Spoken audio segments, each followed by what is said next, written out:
We are live. What is going on, everyone? Thank you all so very much for being here. Let me shut this door. Give me 1 second. I don't know why I left that open. There we go. Now it'll be more quiet. But I appreciate all of you so very much for being here. Everyone that's tuning in at this time, thank you so very much for hanging out with me. Anybody that's watching this on the replay, again, thank you so much. I really appreciate it. Off season's almost here. We are rapidly approaching the Lakers off season. July 1st is when things will should start picking up. Obviously, it's a long off season. We don't have games till October. Training camp like a month before that. So I'm curious to see what the Lakers do. Real question is, what do the Lakers ultimately need? Right?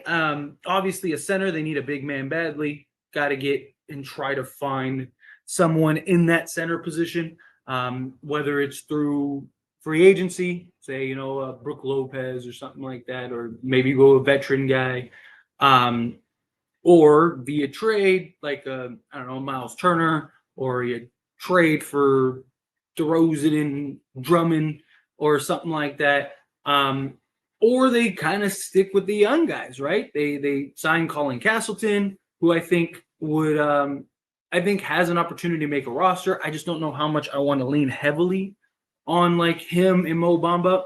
I know a lot of people are like, give Mo Bamba a chance. And look, the Lakers got him because he was raw and he was young and he was cheap and he was a development guy.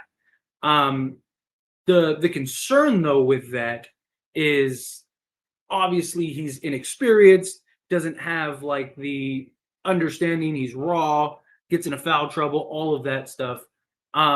And with all those things comes concerns, especially come the playoffs. I don't think it's as big of a deal during the regular season, but once you get to the playoffs, and you're playing Denver and you have to put Mo Bamba on Jokic, I mean, that's barbecue chicken for Jokic, more so than maybe somebody else, even an undersized guy who has experience, who has an understanding of that. It's just, they definitely need a center. They could use some more wing depth. But I look at it as they just need talent, right? I mean, like you look at like Miami was undersized, right? And they were able to run through the East and stuff like that. Like I just think the Lakers need impact guys. Like I see so many people that are like, oh, we don't need any more guards. We don't need any more this. We don't need any more that. Who are the best players available that could help the team? I mean, obviously you need fit. But, I mean, if you break it down throughout the roster as far as wings go, right, you have Rui Hachimura, you have LeBron James, you have Jared Vanderbilt, you could go and keep Tristan Thompson or Winning Gabriel or something like that, or find somebody, one of those tweeners on the market, on the free agency. Like, I don't think the perimeter is going to be a problem. You still have guys like Max Christie, who supposedly is like 6'6", 6'7" now. So there's another perimeter guy, and he might be our best defender. And then you just drafted Lewis, who that is another 6'7" guy that can guard the perimeter, right? Like you look at the wings and you're like, okay, like how much more do we need in that department? The point guard position, it's like, or guard position, period. We'll see what they do with D'Lo. We have Austin Reeves that I imagine that they're going to retain for whatever it takes. And you start going down the list, and it's like, okay, we could use a backup point guard. It's just, we definitely need a center, but I think we need impact guys, right? We need a guy that can go and be a consistent scorer. We need a guy that can go and just put the ball in the hoop. Like, I know we definitely need shooting too, but here's the problem is that so does every team. And it's about what can we realistically get is the question. That's what sort of begs the concern, in my opinion. But anyway, let's dive into some of the chat. And will we keep Rui and Reeves? I mean, there is no guarantee. I mean, of course not. I'm about as confident as you can be in that regard.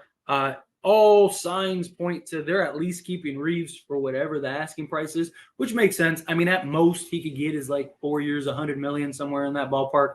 And with that, the Lakers can match whatever that is. And he'd only make like $12 million a year the first 2 years. So I don't see Reeves going anywhere. Rui, I I don't see him going anywhere unless some team offers like 4 years, $100 million, and he's making 25 plus million a year. Supposedly, based on the reports, Rui, anything 20 million or less, they are going to keep him and retain him. And it makes sense. I don't see them going anywhere unless some trade or something just pops up that, you could take Rui and Reeves and go get Joel Embiid or something crazy like that. Then it's safe to say that they're, again, something crazy like that. I'm not saying that would even be a possibility. I'm saying unless something just comes out of the woodworks and it's like, whoa. If the Lakers do have a chance to get Damian Lillard, if he does end up getting traded this year, then I wouldn't be surprised if one of them are gone. I don't think the Lakers will trade both, but I could see them including like Reeves in that package for Dame. Like if Reeves is the difference between getting Damian Lillard and not getting Damian Lillard, I absolutely believe that they will trade Reeves to go get Damian Lillard. If it's, again, something like that. Otherwise, it's safe to say that they're going to be there. And Jarvis, thank you so much. I appreciate you. Gregory, thank you so much. 15K.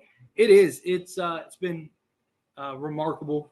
My 1 year, my first video I posted was June 27th of last year. So 2 days away from a 1 year anniversary. And so I kind of wanted to do this live stream and celebrate, talk, and all that stuff. Because I don't know if I'll be able to do, because that would be Tuesday. I don't know if I'll be able to do a live stream on Tuesday. I might try though. I want to start getting back into live streams, but it's got a lot going on right now. But yeah, it's a blessing. I'm very thankful for all of you that hang out with me. And yeah, I'm excited. I wouldn't mind Drummond at all. I know a lot of people are kind of iffy on him. It's a completely different time for Drummond. Like last time we had Andre Drummond, he was still the guy, right? He was still 20 and 10 defensive guy. Like he was the man. And the Lakers ended up getting him with the idea of signing him long term, and it just didn't work out. He ends up leaving. And it was just a bad fit, too. I mean, you already had Marc Gasol, you had Montrezl Harrell, you had Anthony Davis. Like, there was a lot that went into that, where now you're getting humbled Andre Drummond, who's been a backup, arguably the best backup the last few years. And, like, I think he would actually make an impact now. I think he would come in understanding his role, knowing what is asked of him, knowing what he needs to do. And I think that it would be fine in that department. Alex Caruso and Josh Richardson for backcourt defense. I wouldn't mind that. Like, I wouldn't, like, say if we can't trade for DeMar DeRozan or something like that, which if they trade Zach LaVine, keep an eye out for DeMar DeRozan, because there's a lot of talk about them trading Zach LaVine. But if we could get like Alex Caruso and look at hair somewhere, driving me crazy. If we could get like a Alex Caruso and a Andre Drummond for like a Mo Bamba or something like that, I wouldn't hate that at all. And then maybe if you could bring in Josh Richardson, but the problem is is he willing to take a minimum? Probably not, especially when the Pelicans can pay him more. But I wouldn't mind it. I wanted Josh Richardson before the trade deadline. We just need two more impactful players. We shrunk heavily during the Denver series and only had 4 or 5 playable guys. Agree. And that's kind of what I was talking about earlier. Like we just need hoopers. We need talent. We need guys that put the ball in the hoop. Like, again, like, yes, we have a bunch of guards. We have all this stuff, right? But like, if Damian Lillard wants to come to the Lakers, are we really going to say, nah, we got too many guards, so I'll get? No, of course not. You're going to say, yeah, let's get Dame, right? Like, if whatever, like, that's the thing. We need hoopers. We need guys that can make an impact on the basketball court, right? Not everybody has a perfect, sizable 1 through 5 roster. We need depth and we need talent. We need a guy that can go and put the ball in the hoop and go get us a consistent 20 points per game. Like Jarvis said, we need a scorer. We do. And again, it's what's realistic. What can we reasonably get? Like, I think we could get like a Terry Rozier, right? Or if you can get, like I said, a DeMar DeRozan, something like that. If you could get something along those lines, I think that is going to be more impactful than if you went and got, whomever, right? Now, maybe somebody like a Brook Lopez fits the need, and it fits and it is a guy that can go, put the ball on the hoop, stretch the floor. He'd be ideal. But I just like, how realistic is that? Especially when we could only give him like the most likely, when all is said and done, the taxpayer mid-level, right? Those are all things that need to be taken into account. Kyrie or stay with what we have. I don't see Kyrie. Like the only way I see Kyrie coming to Lakers is if the reports are true that the why am I blanking? The Dallas Mavericks. If the Dallas Mavericks are really the only team that has put in any type of offer for him, and it seems like no one else really wants him, and Dallas goes, we're not going to give you a max. We'll give you, 2 years at whatever, 40 million, right? 20 million a year. We'll give you 2 years, 40 million. That's what we're going to give you, right? If something like that happens, I could see him saying, screw it, I'm going to go to Lakers. Because the Lakers could get to about 14 million or so, 14, 15 million, if they basically get rid of Beasley, Mo Bamba, and D'Angelo Russell, which at that point, would you trade those three to go get Kyrie Irving? Of course you would. As long as you keep Rui Hachimura, Austin Reeves, Jared Vanderbilt, and the young guys, cool. So, and again, I'm not saying that this will or necessarily should happen, but I could see that, right? Because the Lakers, put it like this, right? Let's say Dallas is offering him 20 million a year. The Lakers could get to 15 million a year for 1 year. They could sign some like 2-year deal or something like that.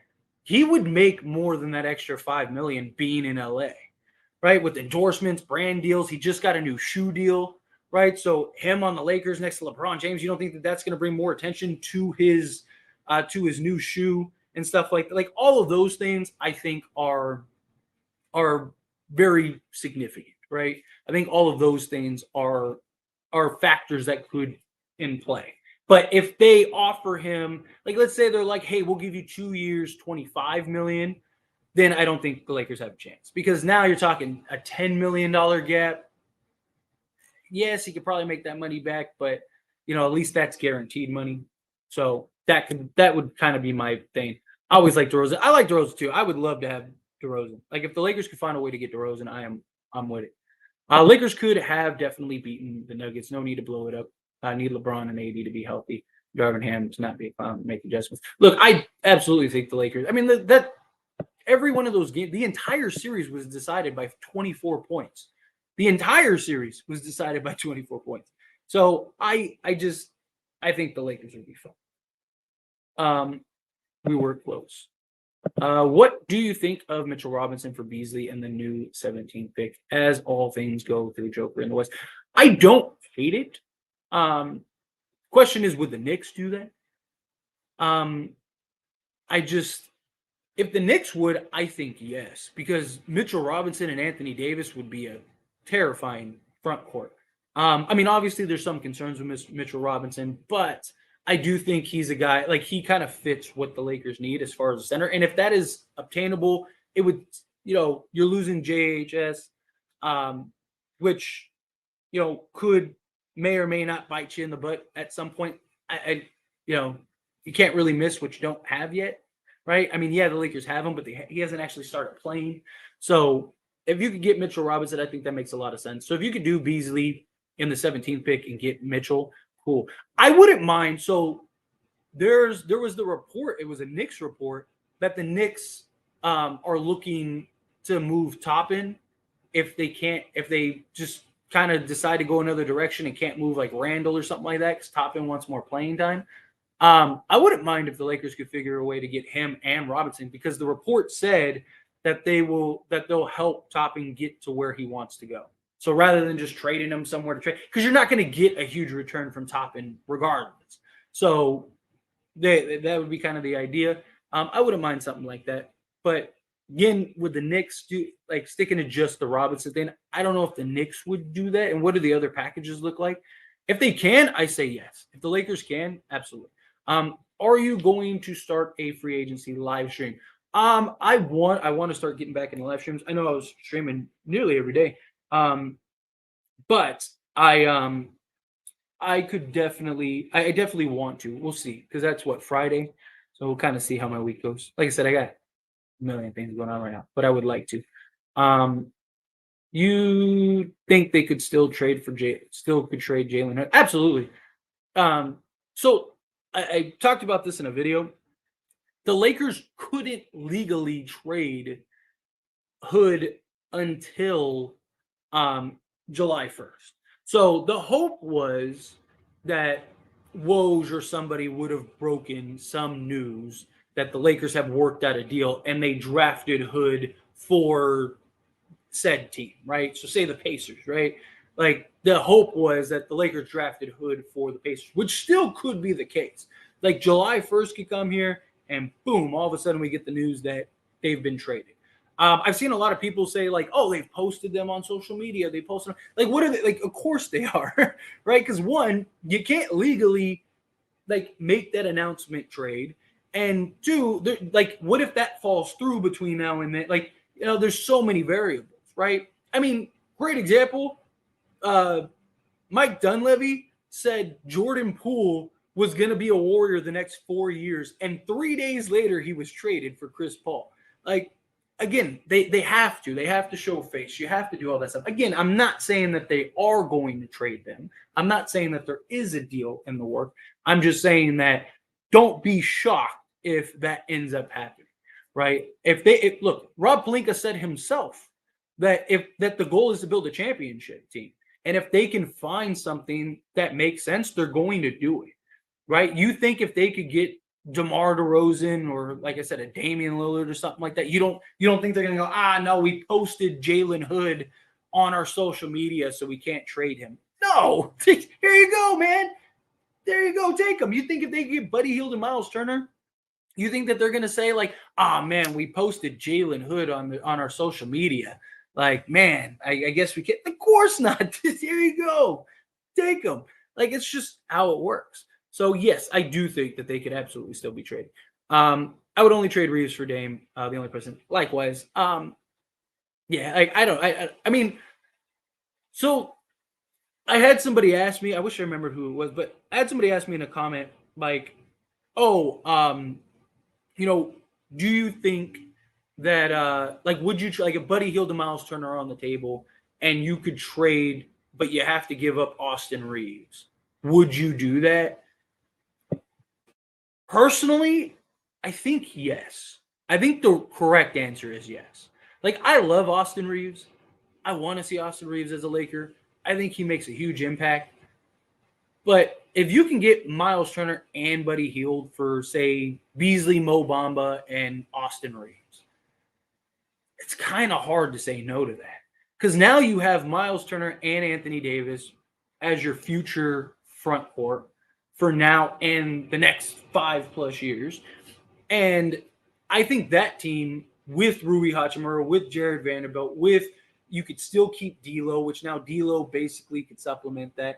Like, it would suck, don't get me wrong, but it's a bigger need. It's a bigger fit, right? Max Christie is a better defender than Austin Reeves, and he might already be that guy. The correct answer is yes. But from a fan standpoint and from like a bias standpoint, no, I wouldn't want them to do that. That would suck. But if you remove just from a basketball standpoint, Miles Turner and Buddy Hield combined are much better than Austin Reeves and are going to have a bigger impact than Austin Reeves. So, and how another question that you have to keep in mind when you're talking about Austin Reeves, does he have a huge regression? Huge regression. Because here's the thing, you got to keep in mind, Austin Reeves broke out on the back half of the year. So teams are going to now have tape on him. Teams are going to now game plan for him if he's like the third guy for the Lakers. That becomes completely different. Who was it? Paul George on his Paul George podcast. I can't remember the name of the actual podcast, but PG's podcast. He actually talked about this. He was talking about how when teams start scouting you and start like you're on the report, he said the game becomes completely different. You go from like having the luxury of like, oh, I can drop 20 on any given night to like, oh, wow, no, like I actually have to play. I have to be really good. So that's something else to keep in mind. But yeah, anyway, Motorsport coming in out $2 super chat. Thank you so much. I really appreciate it. The boys back in town. Let's go. Banner 20. Yes, I am with that. 1,000. Ooh, what happened? Whoops. Sorry. Just clicked something by accident. There we go. Yes, I cannot wait. Let's go get some more banners. Let's go get some more W's this year, right? We should be better than we were last year. That's for sure. So I'm excited. I'm excited for this year. I'm excited for just everything. I'm pumped for it. But also, Motorsports, to the first super chat. Thank you so much. A couple things. One, now that we got like a good audience in here, which I appreciate. Thank you all so very much. I just wanted to say, which people are already saying, congrats on 15K. Thank you so much. Seriously, I am very thankful, very humbled. Really appreciate it. My 1 year with this channel will be on the 27th. My first video I posted was 6/27/2022. We were at 625. So to hit 15K or over 15K subscribers in less than a year is just, to me. I mean, I know that there are people that have done it faster. I know that there are people that have, done millions in a year, whatever. But I don't care. Like, I started this. I figured like, oh, maybe I'll get to a couple thousand in the first year. It's just blown away my expectations. So it's thanks to all of you. I really appreciate it. I would love to hit 20K. If I could hit 20K by the time the season starts, that'd be amazing. So that gives us like 3 months, something like that, to get another 5K, which based on like the rate that I grow is not that impossible. But I do. I wanted to just come on, answer some questions, have some conversations. I also, you may see the banner, we got some aviation here, some aviation gin. We got the shot glass. So play a game here every once in a while when we're celebrating, like when the Lakers made the West Conference Final, stuff like that. Basically, every $20 in a cumulative, or you could just give me one, whatever. Don't feel like you have to. It's just like a little fun gimmick that we do. We've done it a couple times. If you're familiar with the live streams, then you know all about it. But basically, every $20 in super chats, whether it's one big or a cumulative, then I will take a shot for every $20. Again, just for fun, just a little gimmick. Figured why not? Why don't we celebrate a little bit here, have some fun? But again, don't feel obligated. It's fun. But we have $2 put into the pot towards our first shot. I just wanted to take a minute to thank you all very much for just everything, for being here and just hanging out with me and doing this. Like I say, I'm a fan. I'm not some insider. I'm not some guy. I'm just some dude that loves the Lakers and talks about the Lakers. Whether we agree on things, disagree on things, somewhere in the middle. I love the conversation. I love all of it. Seriously. But thank you. And hit that like button. Helps me out a lot. It really does. And subscribe to the channel if you're not subscribed. If you're watching this, not subscribed, join the cause. Lakers need Kyrie. Kyrie would be awesome. He said, I don't know how to get there. Darvin loves this small ball, but it never works. But he continues to play it. I mean, it worked all the way until we played Denver. And here's the thing: like, we didn't have any other bigs. Mo Bamba was hurt pretty much the whole series, and like Winion at times was unplayable. Like, that's the thing. Like, we didn't like, people are always like, oh, I'll be like, oh, let's go get whomever. Let's go get Brook Lopez, and people are always like, oh, Darvin Ham won't play him, and it's like, how do you know that? We didn't have this. Like, Damian Jones was literally unplayable for the Lakers, and then Thomas Bryant was literally, not my opinion, this is a statistical fact. Thomas Bryant, as great as he was on the offensive end, was the worst defensive center in the league. So, I mean, what was his options there? like it's not like, and the guy still managed to take us to the Western Conference Finals with with a roster full of guards. And then we got a whole new roster. They didn't even play 10 games together going into the playoffs. And we were a top defense, top 7 offense. And like, you don't get there without coaching. Like, I see so many people that are like, oh, the coach is bad. And it's like, what are you talking about? He thoroughly outcoached Steve Kerr, which Steve Kerr is considered one of the best coaches, if not the best coach in the entire league. The guy turned water into wine, literally. And people are like, oh, we need a new coach. And it's like, what? Like, that guy didn't have a full run. That dude had an absolute disaster on his hands. LeBron James wasn't healthy. Anthony Davis wasn't healthy. And the guy still ended up taking us to the Western Conference Finals. So it's just, I think he'll be fine. Lakers need new assistants regardless. Lakers lost like 2 or 3 coaches. Should we be worried about the Warriors now as it stands? What happened if Chris Paul goes back to his prime? So, not yet. Look, if Chris Paul works, if they can figure that out, the Warriors could be pretty scary. Because like the big problem for the Warriors is when Steph goes out the game. They lose all flow, they lose everything, right? They're just not the same team, and that's a real problem. I just don't understand the Chris Paul move at all. Like, the Warriors didn't lose to the Lakers because they needed another playmaker, right? They lost to the Lakers because the Lakers were just too big.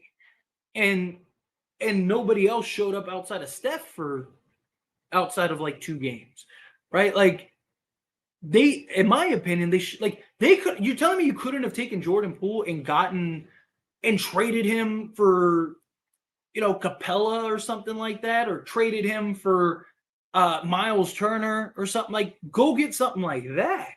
I don't know. It doesn't really make a lot of sense to me personally.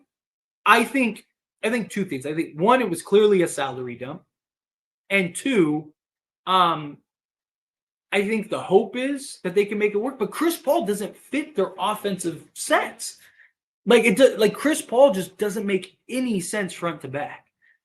Look, I'm not saying it's going to happen. Don't be surprised if the Warriors waive Chris Paul.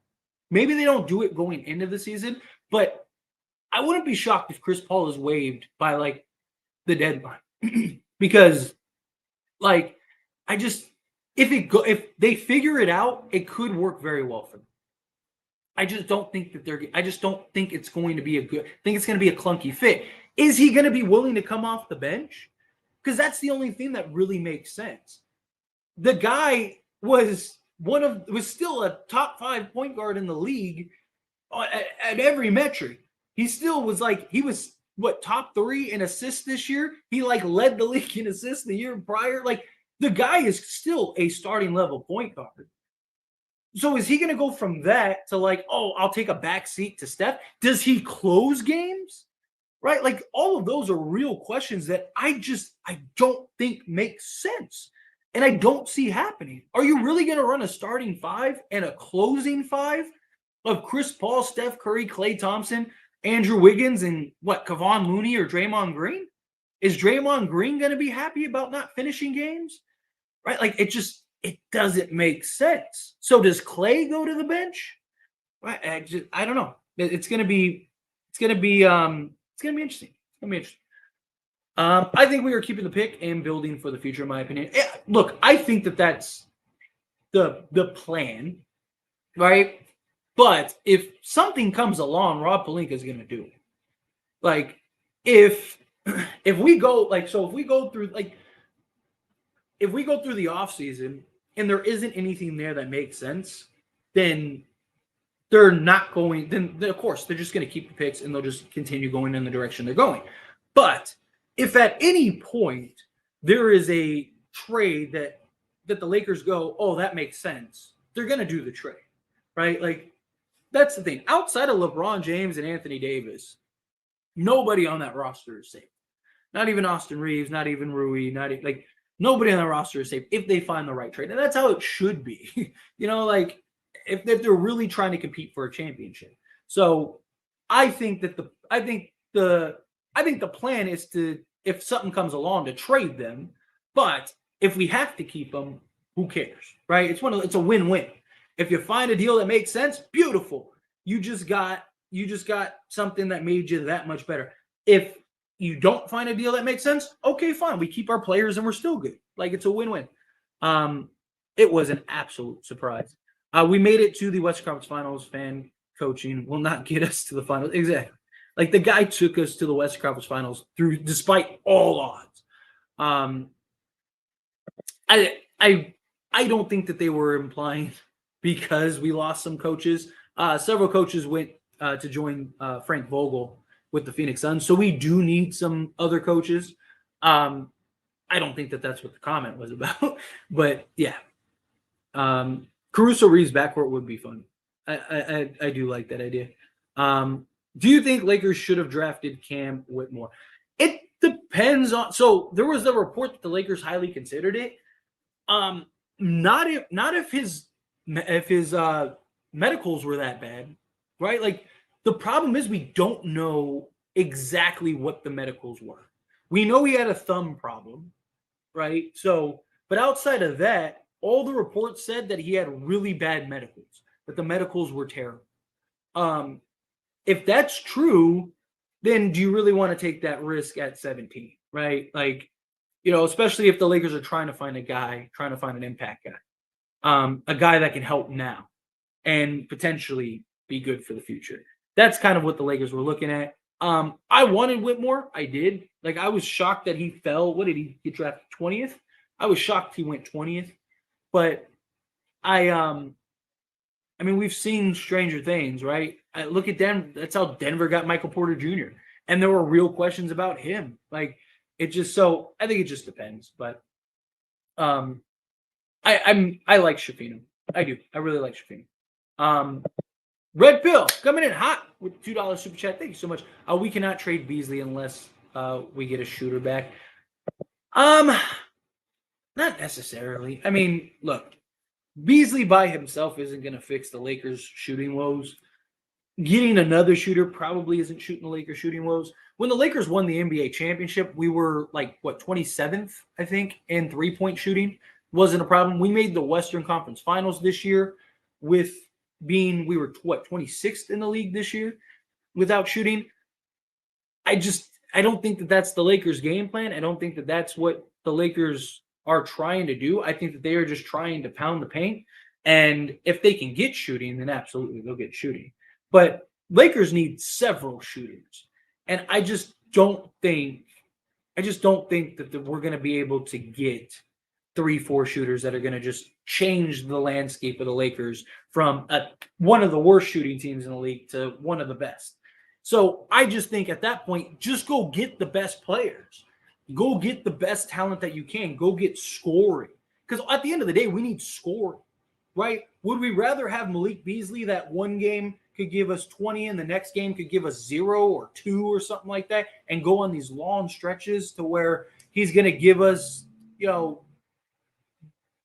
5 points a game? Or would we rather get a guy like, say, DeMar DeRozan that is a lock to give you 20 a night?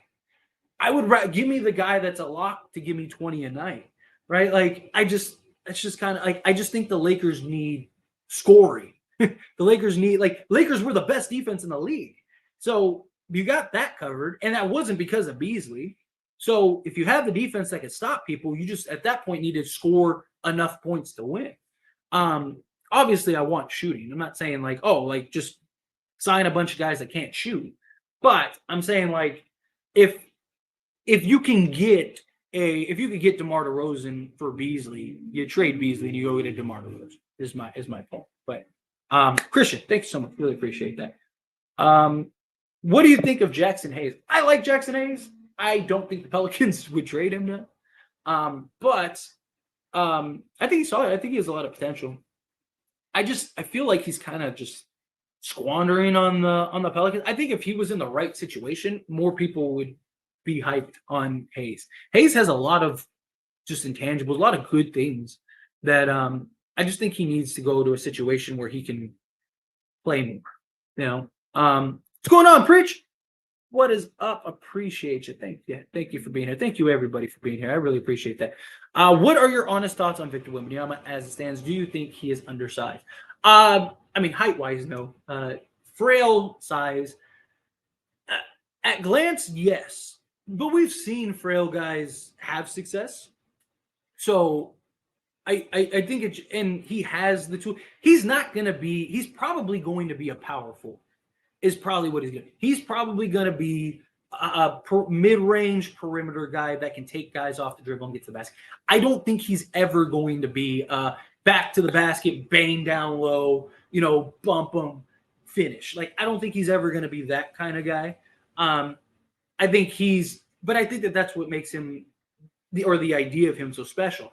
A guy that can take you off the dribble, get to the basket. A guy that can hit you with the step back and pull up. A guy that can, step back three, pull up, splash. Like, but he's 7'5". Like, that's what makes him special. I think the expectations for him are ridiculously high. I'm not saying that he can't meet the expectations. The expectations for LeBron were ridiculously high, and he met all of them. He exceeded them. But you're talking about a guy that they're expecting him to be a top 5 player like tomorrow. It's like, this is still the NBA. Like, yes, he played in a solid adult league, but like Luka played in the best league outside of the US. Is he going to be better than Luka was his rookie year? Like, if he is, then that dude's going to be insane. Luka exceeded expectations by far. So, I mean, I like Wemby a lot. I just think the bar for that kid is ridiculous. I just think it's like almost unrealistic. Like, I don't know, but I'm rooting for him. I'm definitely rooting for him. Christian coming in hot, $5 super chat. Thank you so much. I see Wemby as a 29-5. Nothing truly special with all this hype. Also, what do you think of Bojan trade? So touching on the Wemby thing, I mean 29-5, and if he can lead the lead in blocks, I think that's great for a rookie. That's fantastic. It's probably going to be the number one. Like, I wouldn't be shocked if he scores like 23 to 25, because he's very likely going to be the number one option, and they're going to run a lot. They're going to run him a lot, in my opinion. I'm curious to see how many games he actually plays, because Pop loves to load manage. Pop knows that they're not going to win anything this year. He's going to want Wemby as healthy as possible for the future. So I could see him playing like 60 games and putting up, averaging like 23, 8 and 5 or something like that. And with 3 blocks. If that happens, I think he's met expectation. 29-5, I think that's serviceable. But trading for Bojan, I don't hate it. Gives us a shooter, gives us some size. It just depends on what the asking price is. The asking price at the trade deadline was like ridiculous. They wanted like 2 first-round picks, and so if the asking prices came back to reality and it's more reasonable, and you could trade him for a couple seconds, then yeah, absolutely go get him. Like, if we could swap Malik Beasley and like 2 or 3 seconds for Bojan, I would do that tomorrow. I would absolutely do that tomorrow. So again, it just depends. Depends on what is actually available. But Red Pill, thank you so much. Really appreciate that. Thank you for the super chat. Only way Kyrie would walk is if Nike would give him back a mega shoe deal to go to the Lakers. I mean, I don't necessarily think that's the only reason. Like I said, I mean, if Dallas plays with his money, don't be surprised if he's just like, all right. Again, like, because there's more people here than earlier. So here's the thing. So if the reports are true that Dallas is the only team that has made any type of offer for Kyrie Irving, and that continues to be the case, if they come in and they're like, we're not gonna give you a max, we'll give you 2 years, $20 million, and a player option for year 2 or something like that, right? So he gets, or 2 years, $40 million. Sorry, $20 million a year, right?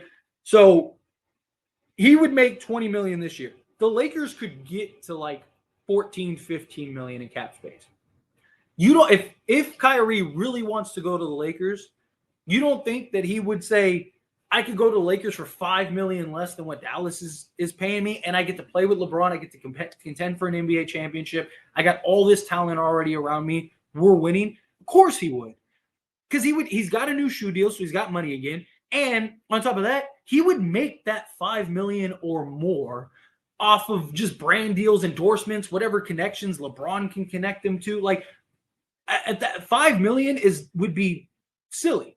So of course I think he would do something like that. But if they are like, hey, we're not going to give you the max, but we'll give you, 2 years, $50 million. right? Then I think Kyrie goes, all right, I'd have to take 10 million less a year. So now you're talking 20 million I'd have to supplement. Then I kind of look at it and go, yeah, I don't see Kyrie doing it. But I don't think he's coming. I don't think it's going to happen. I think if it was going to happen, it was going to happen via trade.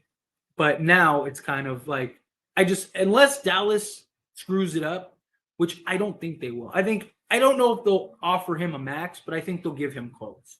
Right? Like his max is what, like 37 million or something like that the first year. I could see them going like, hey, we'll give you 30 million. And then at that point, Lakers have no chance. Do you think Nas Reed and Gafford would be enough center depth? So they'd have to trade for Gafford, and then Nas Reed would have to be willing to accept taxpayer mid-level, basically. If they would, then yes, absolutely. Absolutely. What is your thoughts on Clint Capella? I wouldn't mind Clint Capella at all. I think Clint Capella solves a lot of what the Lakers need. Does he the problem is money again, right? He made what, 18 million last year? Lakers can't come anywhere close to that. And they're not going to let everybody go and sign Capella. They'll do it for Kyrie. Not everybody, but you'd only have to let go of Beasley, Mo Bamba, and D'Lo. But if you can get Kyrie, you do that. They're not going to do that for Clint Capella. So I like Clint Capella. I would love if we could get, if he's willing, if for whatever reason he is willing to take the taxpayer mid-level, then absolutely, let's get it. Do that this time yesterday. As of today, Ruiz are starting center. Yeah, basically. Exactly. That's what I'm saying. It's kind of hard to play big when you don't really have big. And your best scorers are shooting or guards. But I don't like Anthony Davis playing center. He's not a true center. They need a true center. There are no real, who's a real true center nowadays? I mean, even Joel Embiid isn't a true center anymore. That dude loves to stand out on the perimeter and just jack up 20 shots a game. Jokic is the only real, true back to the basket, get the ball. Davis is the perfect prototypical center. And again, the problem isn't Davis. Davis wants to play power forward, doesn't want to play center. Of course, the Lakers want to give him and allow him to play power forward. The problem is that Anthony Davis is the best option at center this past year. And two, you're not are you going to forego playing Anthony Davis at center when you're trying to catch up and make the playoffs to play, Tristan Thompson at center? No, because you're trying to do whatever you can to win. If the Lakers get a Brook Lopez or something like that, then absolutely Anthony Davis is going to play power forward, right? But you're not going to just put Anthony Davis at the power forward so Mo Bamba can start when you're trying to make the playoffs and you're the 13th seed. It's not happening, right? The other issue is LeBron James at this point in his career, over an 82-game season, is best at the power forward spot because he doesn't have to chase around smaller players. He doesn't have to close out constantly. Most power forwards are undersized. They're not the tough, strong physicality type guys. LeBron, can LeBron still guard small forwards? Absolutely. We saw him do it in the playoffs. We saw him guard Jamal Murray and do great. It's having him do that game in and game out, 30 minutes a game over the course of not 82 games because he's not going to play 82 games, but say 50 games. By the time he gets to the playoffs, the dude's going to be shot. The idea is to keep him as fresh and healthy as possible. And the best solution is him at the 4. It's just that's the only reason AD is playing the 4, because we didn't have a better option at center. And 2, LeBron is best at power forward at this point. But yeah, if you had to choose for a mid-level exception, would you choose Nas Reed or split it between Mason Plumlee and Josh Richardson? Mason Plumlee and Josh Richardson. Because, again, that gives you more depth. Look, I like Nas Reed. He's undersized, though.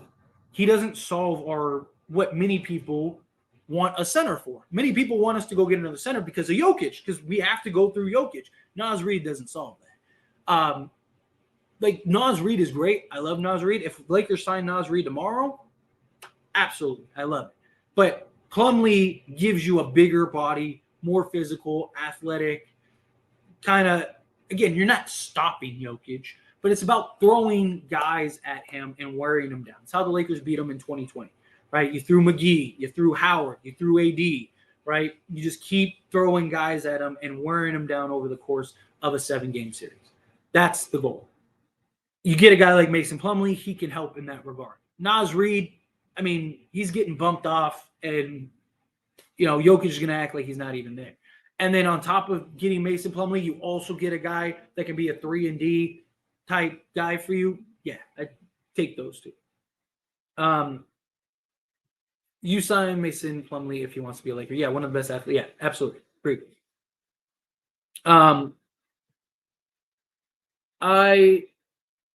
Do you think Lakers should keep JHS and Maxwell for perimeter defense? If they can't find anything better, yes, absolutely. Again, if a deal comes along, right? Like we'll just use it for example. Like if Buddy Hield and Miles Turner can be obtained, and you have to give up JHS and Maxwell, you do it. You don't even think about it. You go do it because you're probably the best team in the league. LeBron James, Anthony Davis, Miles Turner, Austin Reeves, Rui Hachimura, Jared Vanderbilt, Max Christie. I mean, come on. You're the best team in the league, right? Front to back. So, yes, absolutely.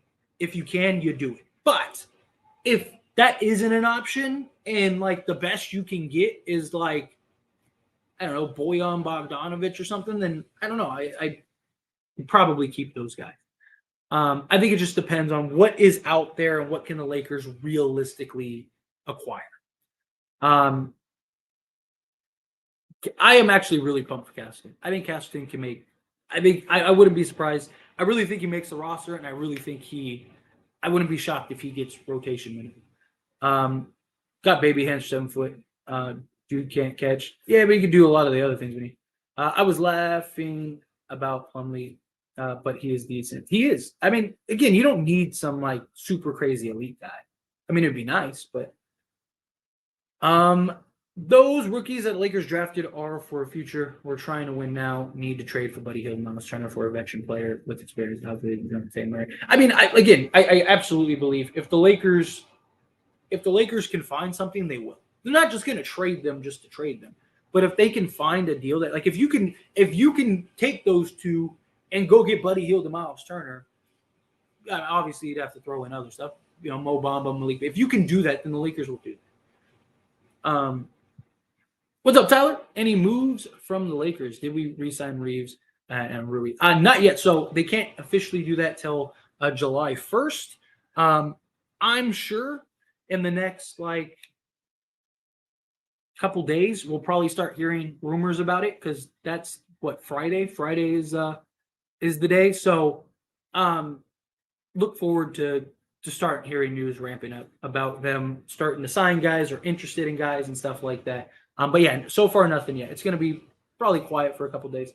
Sign and trade D'Lo for Buddy. If we face the Nuggets right now again as it stands, do we beat them this time knowing LeBron's mindset? Angry, probably getting after AD to play better.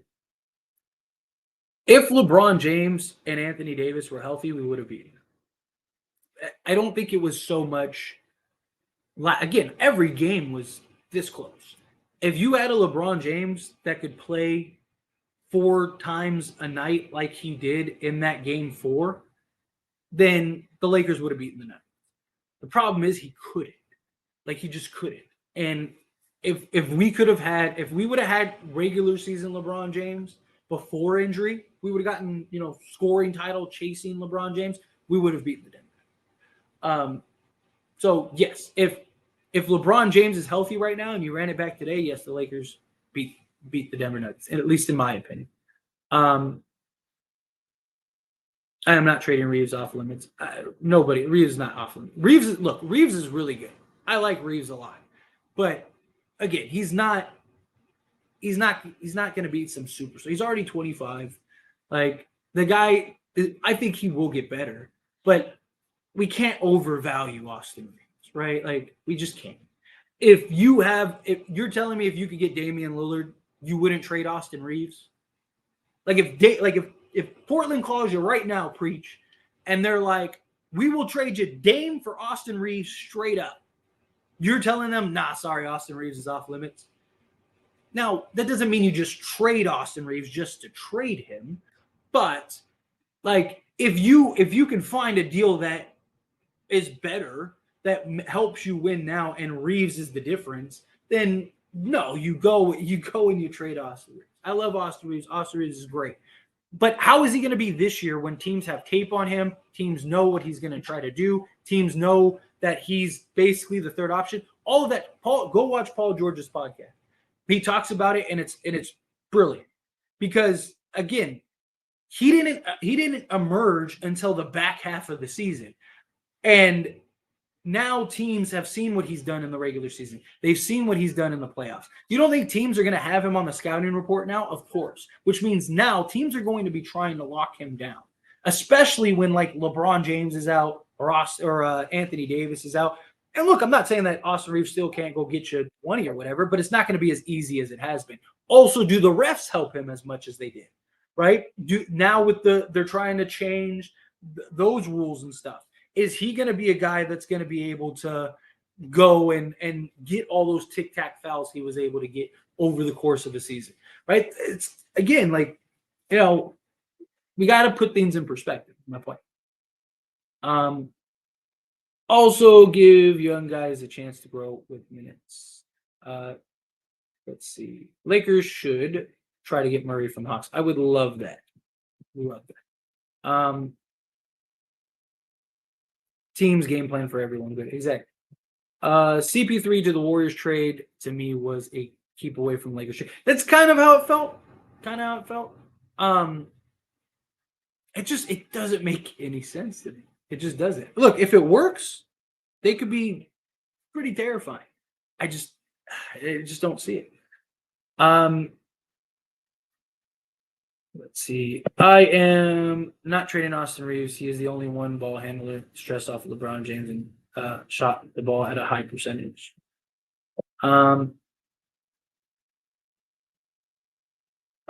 Preach. I'm still in the mode of simply resigning everyone we have with and then trading when the right opportunity comes. I feel like force of trade is better. Yeah, and look, I trust Rob Pelinka not to do that. Rob Pelinka has already shown like he'll be patient. If there's no trades on the table right now, he's not going to make a trade, right? Like he'll go through the entire offseason with the same roster intact. And then if something pops up during the course of the regular season, he'll do it. He's not just going to make a trade just to make a trade. He had several opportunities to just make trades just to make trades, and he was super patient, waited, and found a quality trade that ended up helping us get to the Western Conference Final. Over under at least one trade Rob makes during the offseason. I think they make at least one trade, even if it's just like a minor trade. I could see at least one trade. I think it'll be at one. If you're giving me half, right? The over under. So if it's one trade I win, 0 trades I lose, then I would take the over there. Also, congrats. Thank you so much. I really appreciate that.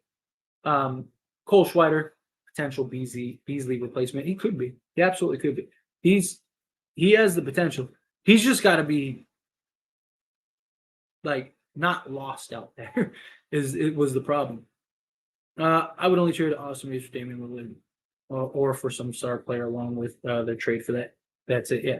Again, you're not just going to trade. I'm not saying trade him just to trade him. Like, trade him for Boyan. Like, no. But like, if something is there that makes sense, you do it. If something is there and it's like, oh man, like Austin Reeves is the difference between us having this or that, then Lakers should sign Harden or Kyrie. That would be wonderful. What happened to John Wall as it stands? Is he still playing? I'm sure he's going to try. I just don't see a team really signing him. We trade for Caruso, him, and Reeves. I need to do the Spider-Man pointing at each other, right? That'd be hilarious. Get Ayton, if only. I don't see the Suns trading Ayton. Run it back with the same squad. Get Middleton and Drummond. Go win the chip. I don't know how we'd get Middleton, but we don't have cap space. Bye, Beasley. Bye, Bo. Bye. Welcome, Lopez. Welcome, Reed. Welcome, Shafito, Maxwell. No, Lakers don't need no stars. They need solid players. Trade for Caruso, and also they should get Clint Capella, then sign Seth Curry. I would love it if they can. We could have started Rui sooner against Denver, though. I mean, Rui didn't stop Jokic though. like what did he do? He didn't do anything. Like Jokic still was putting up 25 a night. Like it just made AD able to roam better. Like what Rui didn't make a difference. We still got swept. Like again, like what difference could they have made? If we again, the only way I see us winning that series is if LeBron was fully healthy. Let's see. Los Angeles Lakers are not getting Kyrie Irving, maybe DeJounte Murray or Damian Lillard if you request a trade. I don't think that they're getting Kyrie either. I think if you want to talk about like what is the most realistic star that we could get, I think it's DeMar DeRozan. DeMar DeRozan, like if we're going to get a star, my money is on DeMar. It's hard to watch. Yeah, I feel it. They should get Murray. He plays defense and can score 20 a game. Yeah, I wouldn't mind that at all. CB3 to Golden State is weird. It is really weird. The Lakers, when they played Denver Nuggets, destroying my role player on different nights, 3-point, fast pace. We did not get back in defense. Yeah, our transition was terrible. Let's see. Saying thank you so much. We didn't have anybody to play Murray. D'Angelo Russell has no defense. Dennis Schroeder is too small. We know Murray. We know Team Murray or Damian Lillard. Lakers not in a bad spot. The young core can carry a majority of the load during the regular season, allow LeBron and AD fresh playoffs. 1 or 2 more vets needed though, especially at center. Agreed. Like I see so many people that are like, oh, like I'll throw out, which is funny because I'll throw out somebody like an Andre Drummond and they'll be like, oh, he's too old. But then like those same people will be like, go get Brook Lopez. It's like he's older. 30 isn't old. Like people, I don't know what it is. Like people have this perception that like if you're not 23, you're old. But even then, like people are like, oh, Chris Paul's too old. He still is really good at the game of basketball. And you need vets. Like even Denver had vets that played, right? Like you need guys. You can't have a whole team. Like what team has had an entire roster of 23-year-olds and ever won an NBA championship? It hasn't happened. Like every team has vets. So again, you need vets. You need guys that have been there, have done that, understand, when the game's on the line, you can trust them and you know that they're not going to choke away something, right?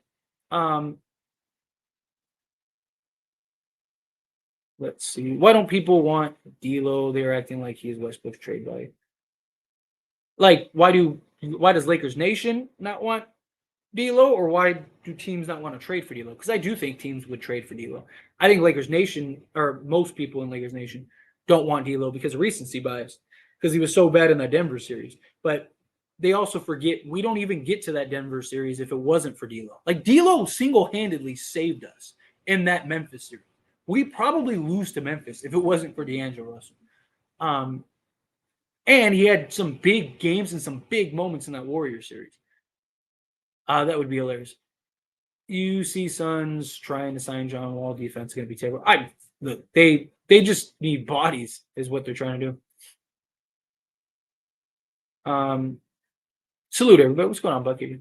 As stands, here's what I think we should do. Trade Bamba for Caruso and Drummond if the opts in, and trade Malik and a pick for Capella, then sign Seth Curry out.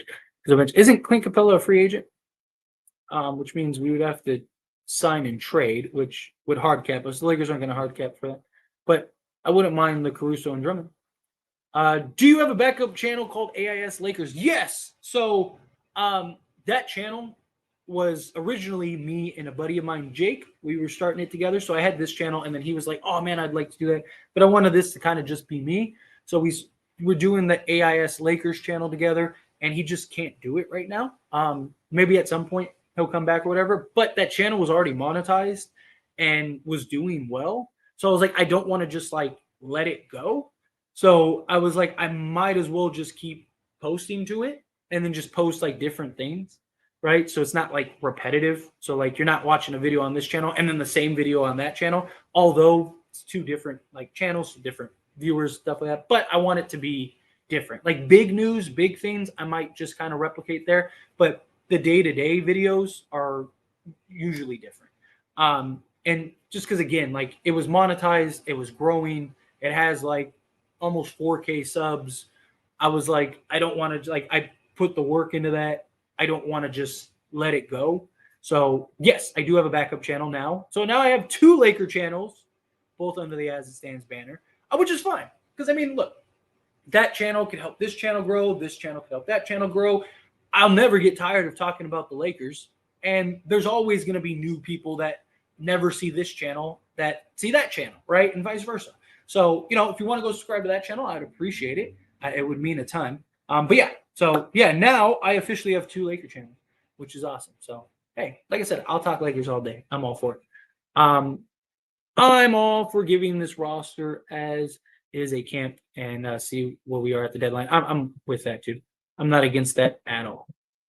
When can we start seeing deals, the handshake deals happen? Probably Friday. I mean, I wouldn't be surprised if you start hearing rumors beginning as soon as tomorrow. But nothing's really gonna happen till we get to Friday. Did they really? Did they really say Cam hit a vape pen after the workout? That's a good way to not get drafted. A big problem with Cam was his he just had a lot of character issues was another big concern outside of his medicals. Character issues were a big question mark for him. We must sign Nas Reed in free agency. I wouldn't mind it at all. Let's see. We need more big men. The Joker killed everybody. Yes. Agreed. I think we should go all in on Brook Lopez, send LeBron to the one. Then we can split the minutes. We got depth wins championship. I wouldn't mind getting Brook Lopez. I mean, look, if they did sign Brook Lopez, then they will put LeBron at the 3, and they'll try to figure it out from there. Because I mean, it might even be worse for him to be at the 1. Although you could switch guys, maybe start Vanderbilt. But I think if they get Brook Lopez, it'll probably be D'Lo, Reeves, LeBron, AD, and Lopez. It's just my concern is wearing LeBron down over the course of the season. There were a lot of things coming out about Whitmore. Houston was a preferred team to take a chance on him. Yeah, agreed. You think Mamba plus minimum and seconds for AC Drummond would work? I do. I mean, it just depends on what direction the Bulls are going to go. The Bulls are shopping LaVine. If they trade LaVine, then I think it'll be a open buffet. Whatever you want, come and take it. So I just think it depends. I was listening to a Bulls channel. It sounds like Bulls want Bamba, plus D'Lo wants, plus Bulls want a point guard, D'Lo and Bamba. Maybe for only first for DeRozan, Caruso, and Drummond. Yeah, so there was a report that came out that Mo Bamba wants to play for Chicago, and Chicago was interested in Mo Bamba. That makes a lot of sense. And then there was also the reports that Lonzo Ball is very likely going to be out for all of next year. So they do need a point guard, and they want Mo Bamba. There you go. Right? I would love something like that. Can we trade Mo Bamba and D'Lo plus whatever? I would even give up if we could get Caruso, Drummond, and DeRozan, I would be more than happy giving up the Young Bucks, trading 2029 pick, and trading D'Lo and Bamba. Still get to keep Beasley. So yeah, Beasley, Caruso, Drummond, DeRozan, plus all of our other guys. Let's see. Big should be a main priority. What do you think about Washington Wizards? Gafford. I like Gafford. I've thrown out the idea of Gafford. If they'll trade him, I don't really think that they will. Because I mean, he's only 24. So I don't think they'll trade him, but I wouldn't mind.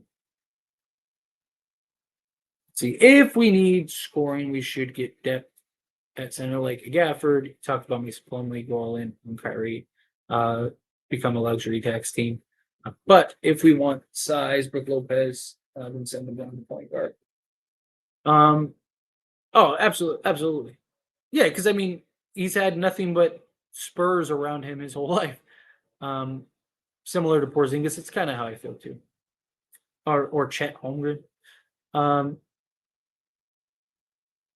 What are they going to do with Cole Schneider and Scottie Pippen Jr.? Oh, Cole, I think you meant Cole Schweider. I don't know, probably continue to develop them. See if either of them are NBA ready, then they might get some minutes. But Schweider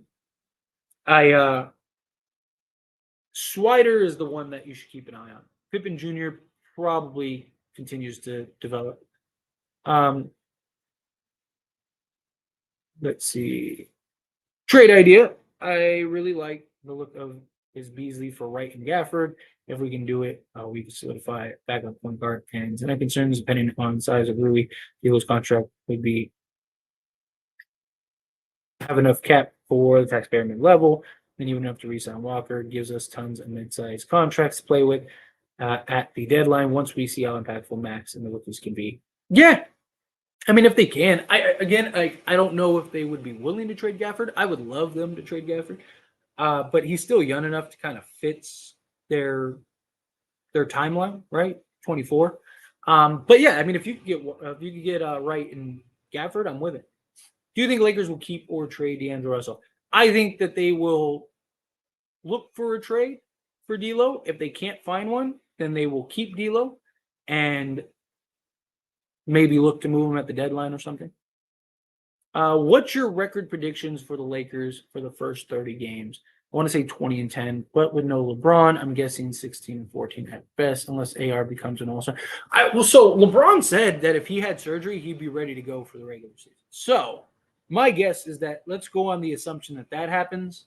Then, yeah, I think like 18-12, 20-10, somewhere in that ballpark for the first 30 games. I think you're there.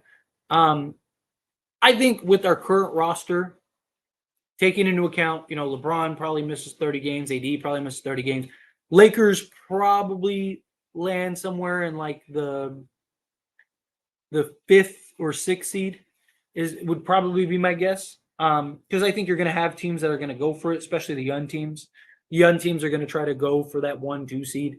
Where the Lakers, I think probably they're not going to care about their record. They're just going to care about getting into the playoffs and not having to be a play-in team. So I think that they'll probably land somewhere in like the 4 to 6 range. So probably like 52 wins somewhere in that ballpark, 52 to 55 wins. I do think that they should keep D'Lo. He's a good point guard. He can help the team. Agreed. I don't think Kyrie's coming to Lakers either. Cuban isn't letting him walk. I mean, it's not really up to Cuban, but I don't think he will either. D'Lo's Westbrook Jr. flourishes on bad teams when he can put up stats for not winning a lot of games. I hope they have a short leash with Ham this year. He needs to go now. What? Okay. Kyrie is weird. I could see that guy doing that. He gave up half his money because of COVID. I didn't want to get the shot, but for 20 million time, yeah. So what I'm saying, like I'm not saying it will happen, but again, if Dallas is playing with, like, if Dallas offers him 20 million a year, you don't think he would take 5 million less to go play with the Lakers? Again, if they offer him 30 million, then no, I don't think he's going to take a $15 million a year pay cut to go to the Lakers. But if it's like a couple million, then Kyrie absolutely will say, I just got a new shoe deal. I'll make that extra 5 million in endorsements and brand deals and commercials and everything else. Like if I go to the Lakers, I'm going to go to Lakers. Yeah. So I think it's going to come down to, does Mark Cuban play with Kyrie or not? Does Mark Cuban mess around? If Mark Cuban messes around, Kyrie will be a Laker. What do you think Lakers skip Cam Whitmore in the draft. I don't mind it. I mean, look, I trust the Lakers in their decisions. If they thought that it wasn't a good idea to draft him, then there was a reason. His medical was bad. He had just personal problems. Like there was just a lot about Whitmore, which is why he fell. So Lakers should just grab everyone that's 6'7" and up right now. Yeah. Uh, they need another AD, right? If only. Um, let's see. Why does it seem like everyone else has the same max player, but still find ways to pull money out of nowhere?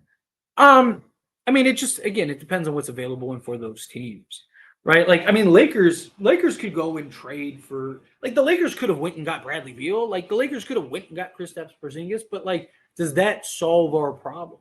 And look at all those teams that have the max guys and just went and got a 30. Like the Suns are going to have no depth, nothing, right? And you look at the Warriors, like the Warriors overpaid Poole and needed to get out of that, right? And so Washington's like, we'll take Poole and see if he can get back to why you gave him that money. Porzingis, again, Washington just wanted to get out of his contract, wanted to get something for him, and they were able to work it out. Like, it's just circumstances, situations, but like, is that the answer, right? The Lakers go get Porzingis and trade for Porzingis. Now you got Porzingis, AD, LeBron, like Rui and Austin Reeves, and then you got basically a bunch of rookies and vet minimums. Like, is that going to be enough to win a championship? I don't know. Exactly. Some of his best statistical seasons have been at center. He didn't this year. If the Lakers trade for DeMar, they should also ask for big payment. Kyrie would not be taxed in Dallas. It doesn't matter. He's not like if he can make another 20 million in LA, he's not worried about that tax. Terrible player management, stubborn mentality, boneheaded coaching decisions, player guides, out of being buddy instead of playing the right guys. What are you talking? You talk about Darvin Ham? Because if you talk, you can't be talking about Darvin Ham. So you have no idea what you're talking about if you're talking about Darvin Ham. What's up, Tyler? What's going on? Let's see. This whole small ball idea like makes no sense. Who are the Lakers bigs? Like this whole sentiment that like, oh, Darvin Ham only wanted to play small. The first 50 games of the season, he had a roster full of point guards. The second half of the season, the only other center we had was injured.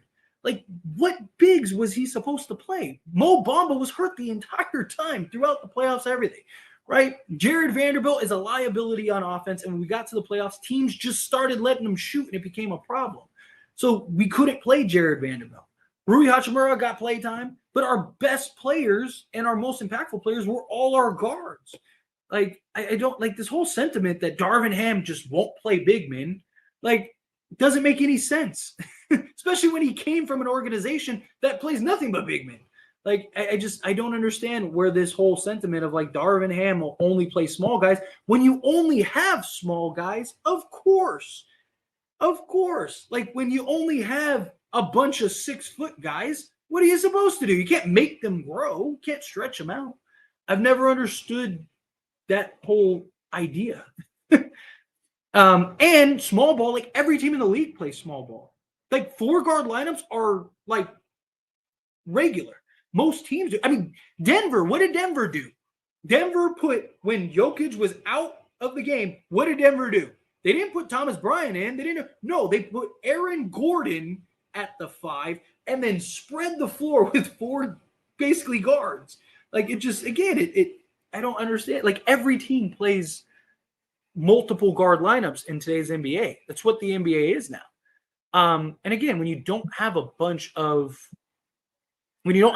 big guys, it's kind of hard to do it. Let's see. What's up, Tyler? It's good to hear from you live again. I missed those regular season post game reviews already. Yeah, absolutely. We'll definitely get back to those, and I definitely want to get back to I would definitely want to get back to doing live streams and stuff like that. So, uh, let's see. What about Wood from Dallas? I would love Christian Wood, but is he willing to take a taxpayer mid level? Probably not. He's probably gonna want to get paid. I think it just depends on what his market turns out to be. We'll see. They can have Reeves be touchable. They messed up by having THT be untouchable. They would have Laurie if it wasn't for that. Yeah. Again, nobody's going to be untouchable. You're not just trading guys just to trade guys. But, if a deal comes along, then the deal comes along. I hate the fact that we're going to go into next year and expect 80 to put up 40 every game with 5 blocks. It's usually how it goes, right? Let's see. I would trade AR-15 Beasley Bamba for Trae Young and Capella. If that is something you could do, absolutely. I would do that in a heartbeat. Let's see. Murray is not an upgrade to D'Lo. I mean, he's not the shooter that D'Lo is, but I think he's better. How much do you believe LeBron wants AD gone? I don't think it's gone. Look, if LeBron wanted AD gone, AD would have been gone. Lakers should keep Troy Brown Jr. I think he can develop into a 3-and-D player. I know he is inconsistent, but you see his potential. I love Troy Brown Jr. Dude, the guy's 23? I've talked about this before.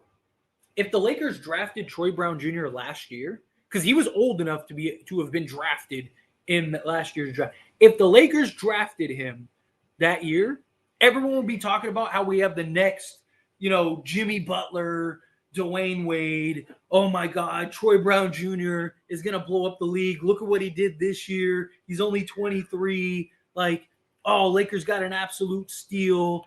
If that was the case, then I'm telling you, people would have been hyping him up like he was the next second coming of Michael Jordan. But because he was, he was on 3 other teams before that and came to the Lakers and put up those stats, all of a sudden he's bad. It's just, I don't really get it. I don't really get it.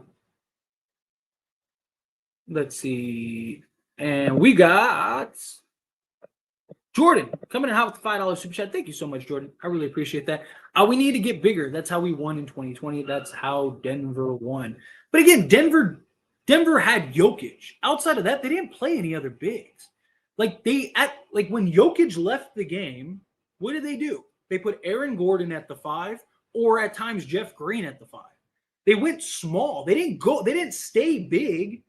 They had Thomas Bryant, DeAndre Jordan. They had other guys. People act like Denver went from Jokic to Embiid. They were just let's just keep it. No, they went small. They would have Murray and Brown and Braun, and then Gordon and Green. They were running they were going tiny, and they would just run and they would play that way. Look, I absolutely believe the Lakers need another center. I'm not saying that they shouldn't go get another center, but the Lakers didn't just lose because we didn't have another big. The entire series was decided by 24 points total. 24 points total. If we had a healthy LeBron, the Lakers would have won that series. Because LeBron couldn't, LeBron had 1 game in him and he did it in game 4. If we would have had that LeBron for 4 games, that could have just taken over down the stretch. If we would have had pre-injury LeBron James, we probably win that series. I'm not saying that the Lakers should just, go 5 guards, but they do have size. They have Rui. That's how we beat some of these other teams, was we had the size, right? It's just we couldn't stop Murray and Jokic. It wasn't everybody. It was Murray and Jokic that were they were making shots over their head. I mean, it was bad. They played the best series that they played against us. So it wasn't just we have to have 5 centers. It's not where we're at. And it's not, and you don't want a bunch of guys that are just unplayable. And now you got this log jam. It depends, But again, appreciate you, Jordan. Let's see. Where were we? Here we go. Facts about Austin. He might struggle this year at the start because teams would plan on him. But we need to trade, third star, base trade. That would be great. Yeah, exactly. What's up, Tyler? Memphis made a nice trade. I think that was solid. I'm just curious of how they're going to run that when Ja comes back. Or do they go Ja, Smart, Baines? Then they're really undersized. So I don't know. Let's see. I like playing all four rooks this year. Oh yeah, I'm all for that. Our team, as it stands now, will not win a game in the playoffs against the Nuggets. That's not true. Or look, you're telling me if LeBron and AD were fully healthy, you don't think that we would have beaten Denver even a game? Of course we would. Gotta remember, LeBron needs foot surgery. Like,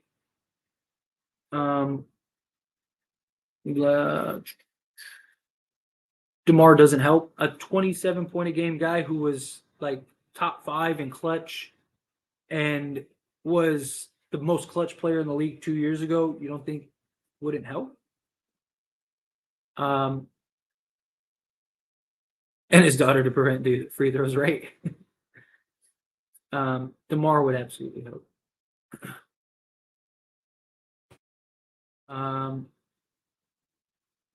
Let's see. Not that I believe. Oh, oops. I'm trying to find that. But Lopez, a better player and defender. You finished second defense player of the year. I would love Brook Lopez if the Lakers can get him. How can the Lakers get a center and AD at power forward and LeBron is too old to guard the 3? How can the Lakers get a center and AD at power forward when LeBron is too old to guard the 3? That's my concern. Lakers probably just do it anyway, right? And that's why the center has to be the right center. So in a perfect world, you go get Brook Lopez or you get Miles Turner. Because then at that point, what you can do is LeBron doesn't really have to defend. He just has to funnel, right? So you just tell LeBron, look, I don't need you to actually defend. Just don't let them get wide open jump shots, which is a problem because LeBron loves to just does it all the time. It drives me crazy. But you just have LeBron kind of keep an arm's distance from any guy. And if a guy wants to make a cut, you just kind of shift and let Miles Turner or Anthony Davis be the help defender. That's probably how you basically mask LeBron James on defense. You gotta, if you do something like that, ideally, you probably trade D'Lo for some, if you could get like some defensive guard, something like that, and you just kind of have your 2 point of attacks, LeBron masked on the defensive end, and then you have basically kind of like what Denver did with Murray and Jokic. So that's probably the best course of action. Sucks now, but they are good in paper. I don't know who will hold the ball because all of them are ball dominant. Yeah, that's the big question. Based on a report from the Suns, he's going to they're going to have Devin Booker play point guard unless they get a point guard. Do you think we can sign Jakob Poeltl? So Jakob Poeltl said he doesn't want to be in a rebuild and he wants to play for a playoff team. So maybe, but he wants to get paid. He wants like 20 plus million a year. Not at that. We can't even pay him that even if we wanted to. Let's see. The offseason hasn't even started. The offseason doesn't start till July 1st. So can't have an L offseason when the offseason hasn't even started. Come on, that's an L comment. DeRozan doesn't help. He works the most from the post, and he doesn't shoot threes well. Sounds like what happened with Westbrook. He doesn't just work for post. The guy can operate in the mid-range, be a consistent scorer, make plays for others. The Lakers need a scorer, especially during the course of the regular season.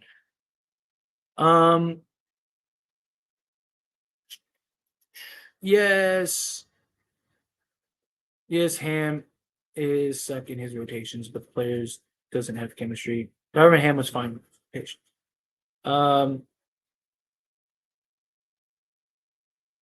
Sorry, let me see. Trying to find some. What's going on, Elder? What's going on? Salute. How you doing? Appreciate you being here. What is up? What is up? Um, let's see.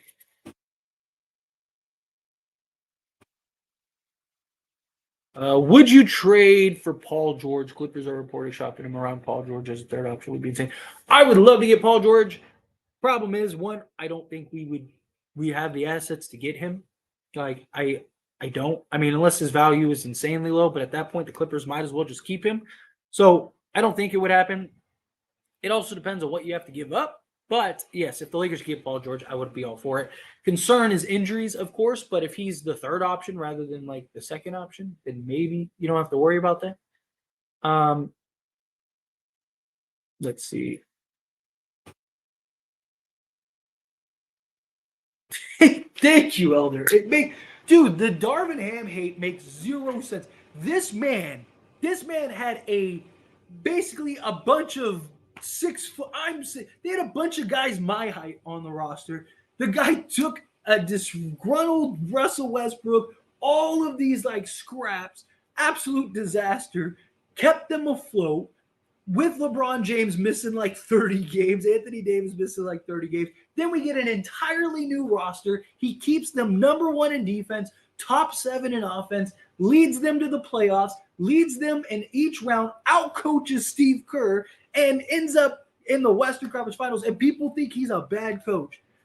I will never but here's the thing, Elder. You're old enough to remember. They did the same. Phil Jackson, right? Arguably the greatest coach of all time. Laker fans talked about how he was trash and he doesn't know what he's doing, and we need different. It's just, it's silly. It's nonsense. He was fantastic. Did he have blunders? Absolutely. Did he have bad moments? Absolutely. But the dude was a great coach. But yeah, again, it drives me crazy. The man did all that you could do. Let's see. Needs 20 minutes, and I like him. 3D, he could be solid. That would have kept the team engaged. Exactly. People better get comfy because Darvin Ham ain't going anywhere. He's on a 4-year contract. The Lakers aren't going to fire him, have to pay him for another 3 years, and then go and pay another coach. So whether you like him or not, you're stuck with him. So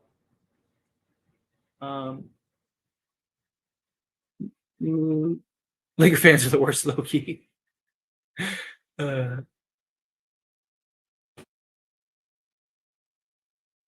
Sorry, trying to find. Let's see. Which player from the draft do you think will have the biggest impact? Honestly, I think it's the guy. Like, are you talking in general or for the Lakers? I'll stick with just the Lakers because I think like Victor Wembanyama and Scoot Henderson, depending on what they do with Damian Lillard, will likely have the biggest impact. Then there always will be that like random gem that you're just like, whoa, where did that guy come from?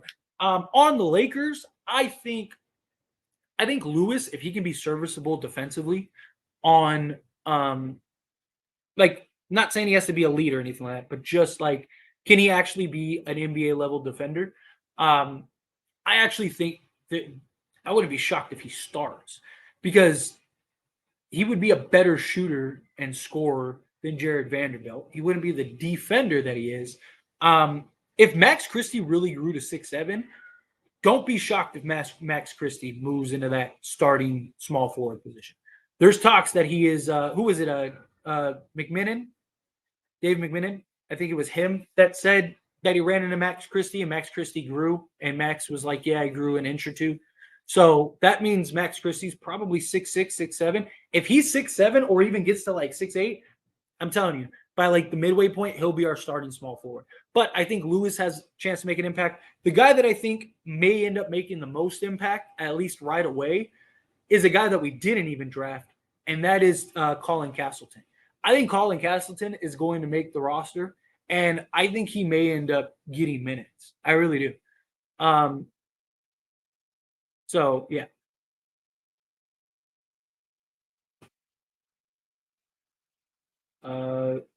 We had 2 centers on the bench. Yeah, and street clothes. Mo Bamba was hurt the whole time. Winning Gabriel is not a center, and neither is Tristan Thompson. I mean, they play center. They're not real center. Let's see.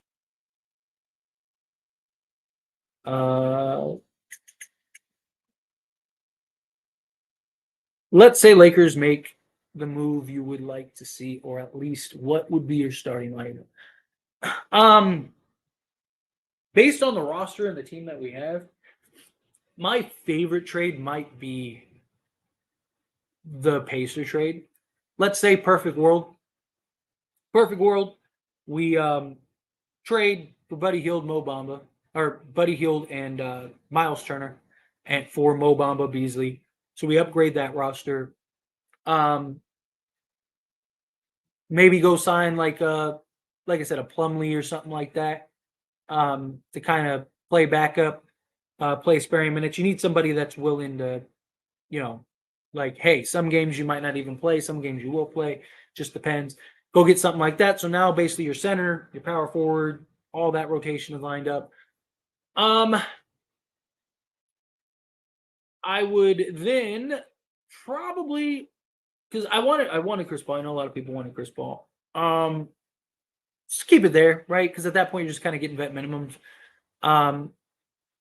Then at that point you have D'Lo, Reeves, LeBron, AD, Miles Turner.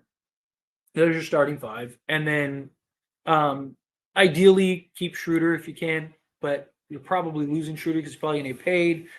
So then at that point, I would let the young guy get some burn during the regular season, because then to start the game, you don't really need that anyway. You can just have Reeves, LeBron, D'Lo, anybody play that. But I think then your backup would be, if you can keep JHS. Let's say you keep Schroeder, right? So let's go Schroeder. So then you'd have Schroeder, Hield, Max Christie, Rui Hachimura, and Plumlee. There you go. I think you're the best team in the league. Still have Jared Vanderbilt for situational matchups, stuff like that. Boom. Ready to go.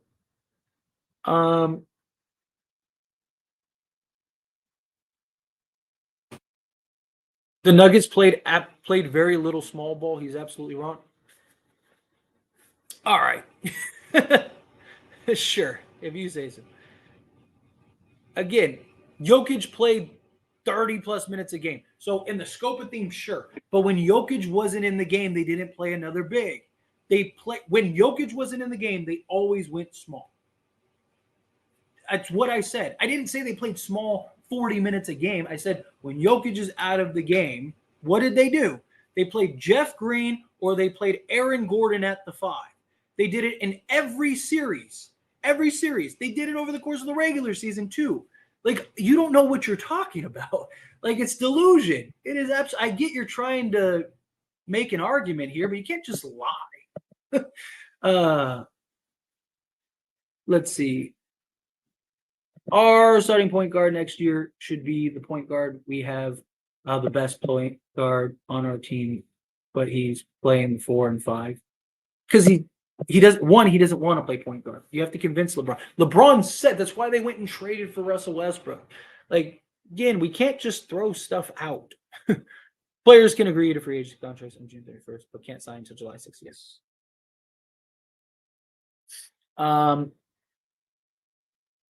Let's see.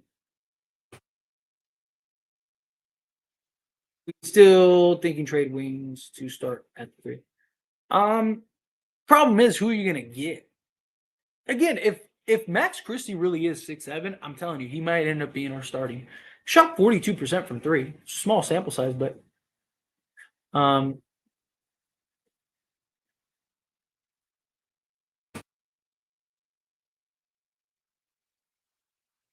only thing I don't like about the new CBA is that if we reach that second tax apron, Now they won't be able to buy out players midseason. Exactly, which hurts.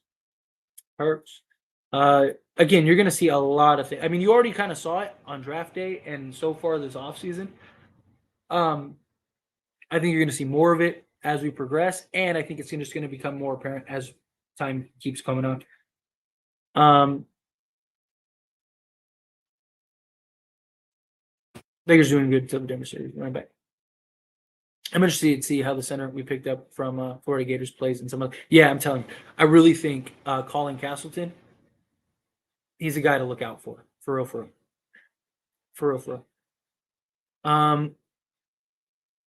Let's see. Also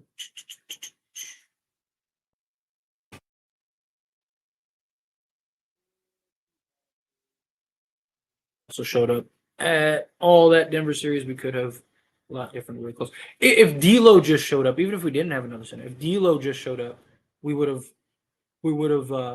been in the we would have won that series. Exactly. You don't want him chasing around with wings for 50 games or however many games he plays all year. Can you see possibly AD getting traded and Bron falling off the books that we grabbed Giannis in 2-3 years? Probably not. I don't think Giannis is ever going to leave the Bucks. I don't. Those foreign guys are very loyal. When LeBron falls off the books, I can absolutely see AD getting traded. I'm not saying he will or that they should, but I could see that being a possibility. But kicker, you're arguing with a bunch of people that have no idea what they're talking about. That's why I stopped entertaining it, because it's just people making stuff up and it's all their opinion. Like all of their comments are like, I feel. Okay, so facts over feelings. No one cares about how you feel. What is the reality? What is the fact? Tyler, what's your prediction for the West standings 1-8? I don't know, because we got to see how things shape up. Does Marcus Smart have an impact on the Grizzlies? Because they don't have Tyus Jones is huge for them, and they're not going to have Ja Morant for 25 games, and he can't practice, he can't do anything. He might be rusty coming in. They could end up be looking at a play-in game. The sort of locks off the top of my head, I think Denver for sure. I think Denver, Lakers, and assuming but that's for everybody, assuming no catastrophic injuries. But Denver, the Lakers, probably the Clippers.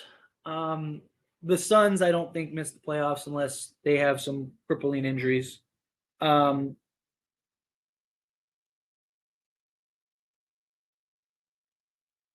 then everyone outside of that, I feel like I'm missing somebody, but it just, again, it depends on how things shape up. Oh, Nas Reed is off the market, everyone. Breaking news. Nas Reed agrees to 3-year, $42 million deal with a player option. Boom. Boom, boom, boom. So no more Nas Reed. Nas Reed is done. Nas Reed is off the table.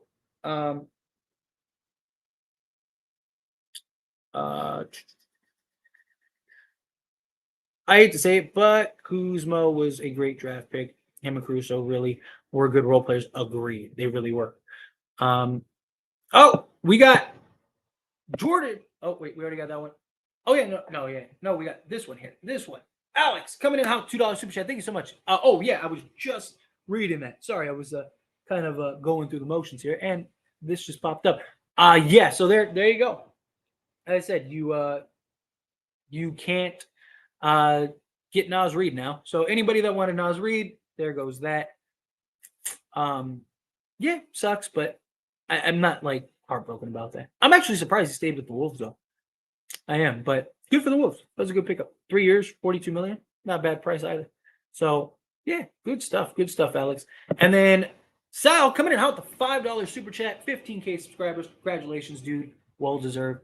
Thank you so much, Sal. And we have reached now enough for our first shot. So let's do it. Down the hatch. Let's celebrate. I'm going to do a celebration here. Probably go another 20 minutes, and then I'm going to get out of here. We've been going for an hour and a half. But for those that are in here that don't know, every $20 in super chats could be in one, could be several. Again, don't feel like you have to give super chats. I don't really care. It's just a fun. We're just celebrating here. Every $20, take a shot. So down the hatch, my friends. Oh, we're drinking Aviation. If you guys haven't had Aviation, not a paid sponsorship, but I am part of what is it? What is the club? I'm not really part of the club, but what is it, like Straights for Ryan or whatever? Like Ryan Reynolds. But no, the Aviation is actually really good. Again, not a plug, not sponsored. Ryan, if you're watching this and you want to sponsor me, hey, I'm down, but it is. It's actually really good, really smooth. But yeah, back to the chat. Thank you. Thank you so much. Really appreciate that. Very blessed, very humbled to be in this position. Seriously. Let's see. Where were we? If LaVine is traded, what do you think the chances they trade tomorrow? I think they are extremely high. I think if they trade Zach LaVine, then chances are they're probably going to hit the reset button and kind of go a different direction. Because at that point, DeMar might even request to be traded, and he only has one more year on his deal, so they'll trade him. So if LaVine gets traded, I'm not saying that he's definitely going to Lakers, but he is absolutely. I think he's absolutely getting traded. Kyle Korver, LeBron loved to pass to, could shoot. Yeah. How did Maxwell Lewis fall to Lakers at the 40th pick? What do you think his potential player or pro? So I actually have a video coming out later today about his pro comparison. I compared him to like a Mikal Bridges. Maybe not so much now like with the Brooklyn Nets, Mikal Bridges, because he's just kind of became this like crazy 25 a game guy or whatever. But I do think that Maxwell Lewis kind of fits in that mold. He got similar builds, kind of twitchy, long, lengthy. Maxwell Lewis is like an inch taller, I think, and very similar styles. Will Max Lewis be as good of a defender as Mikal Bridges is? I don't know, but I think he has the potential. His defense dropped last year, but it's because his duties as a scorer and playmaker and everything just like skyrocketed. So yeah, something like that. Let's see. Facts. People need that about Ham. He's here for some years. Like I said, whether you like him or not, you better get used to him. Again, here's the biggest thing. At what point? Here's my problem my biggest problem with the Ham argument. So many people blame Darvin Ham for everything. Wins, losses, whatever. But he never gets credit for the wins. And at what point do you credit or do you start pointing the finger at the players? Jason Kidd has the best quote about this. He said, "I am a coach. I am not a savior. I am not the guy that plays the game of basketball anymore. I am the guy that is supposed to get my team ready, and it's their job to execute. If they don't execute, that has nothing to do with me. I could have them the most well-prepared. I could have them understanding X's and O's down to a T. But if they go out there and they do what they want, or they miss assignments, or they do this, I can't control that. Especially when you're talking about star play. How is Darvin Ham's fault when with 2 minutes left, LeBron is stepping into a three rather than taking it to the hole, or it's a tie game and he's shooting us out of the game? How is it Darvin Ham's fault that Anthony Davis just doesn't show up on the offensive end at night? How is it Darvin Ham's fault that Dennis Schroeder commits 2 straight turnovers down the stretch? Right? How is it at what point do you hold the players accountable? At what point is it the players' responsibility to actually play the game of basketball? Like everyone acts like the players don't make any decisions by themselves. That the players don't do any. Like if LeBron shoots a shot, it's because Darvin Ham told him to shoot. Like that's not how it works. Maybe in like Little League and stuff, but that's not how it works, right? Like these guys have game plans, they have sets, but most of the time they're just playing, and guys know where they need to be, and they have little like gimme sets. Like it shows the lack of understanding of the game of basketball when I see these comments. That's why I don't even entertain them anymore. I used to entertain them, but it's pointless now because you don't understand the game of basketball if the coach is solely to blame. Was Darvin Ham perfect? No. Did he make mistakes? Absolutely. Every coach does. Eric Spoelstra made several mistakes over the course of the Denver series and the Boston series. Like, guys make mistakes. Darvin Ham out-coached Steve Kerr. Like, again, coaches make mistakes, but they're not the players. It's just so silly, and it just shows a blatant lack of uneducatedness for the game of basketball when you're criticizing solely the coach. If you have issues with the coach, like if Darvin Ham, failed to call a timeout and you want to criticize him for that, sure, I get that, right? He's made mistakes. If he makes a mistake in a moment, sure. You don't lose a game on one mistake. You don't lose a game on a missed timeout. Yeah, it just, again, you can't, the coach isn't playing the games. The coach's job, and every great basketball mind, all of them have said the same thing. Darvin Ham is a good coach, and it's on the players. Yet all the people on their couch think that they know more than these analysts or these people that played the game or these other coaches that have came to his defense. Like, it's silly to me. It's silly to me. But that's the thing. You always see it with them. Oh, I feel. Again, who cares how you feel? What are the facts? What are the facts? Are we talking about feelings here? Or are we talking about facts? Because the difference is facts say he's a good coach. We need players that can rebound and attack the basket. Yes.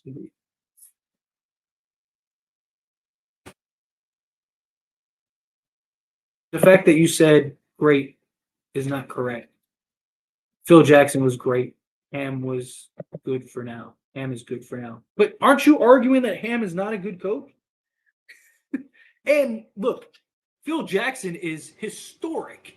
Like, you can be like, Spoelstra is a incredible coach. Like, there's different variables. Darvin Ham is a great coach. For what he did this year, he is considered great. If Eric Spoelstra did that, if Eric Spoelstra was on the Lakers and the same thing happened, everyone would be talking about Eric Spoelstra is the greatest coach ever. But because it's Darvin Ham, it's his first year as a coach, nobody's talking about it. Exactly. It's ridiculous.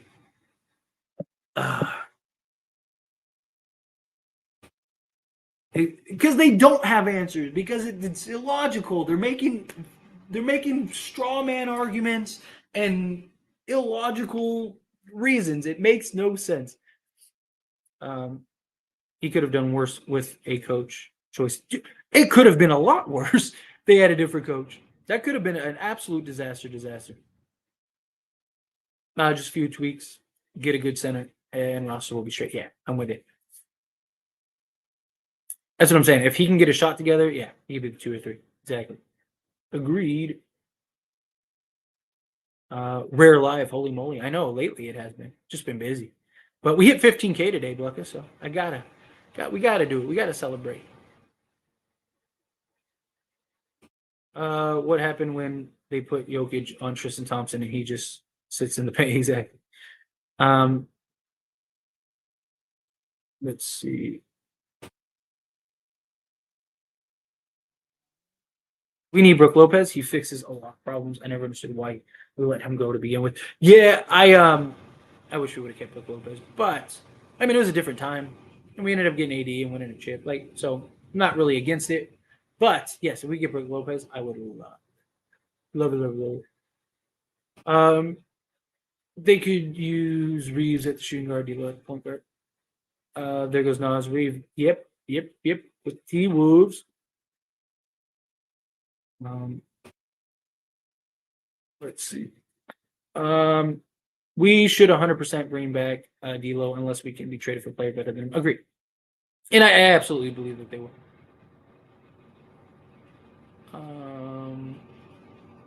This was alive. Lakers never had problems getting who they want for the most part. It was never Lakers.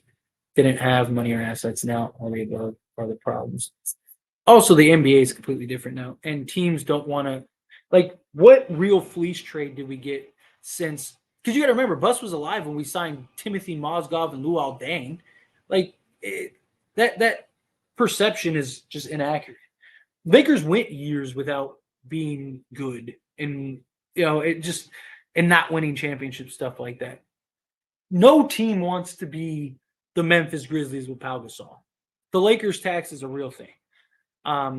because of what Buss was able to do. He was able to fleece people over and over and over again. Mitch Kupchak, Jerry West, like all these guys were able to just fleece people over and over and over again.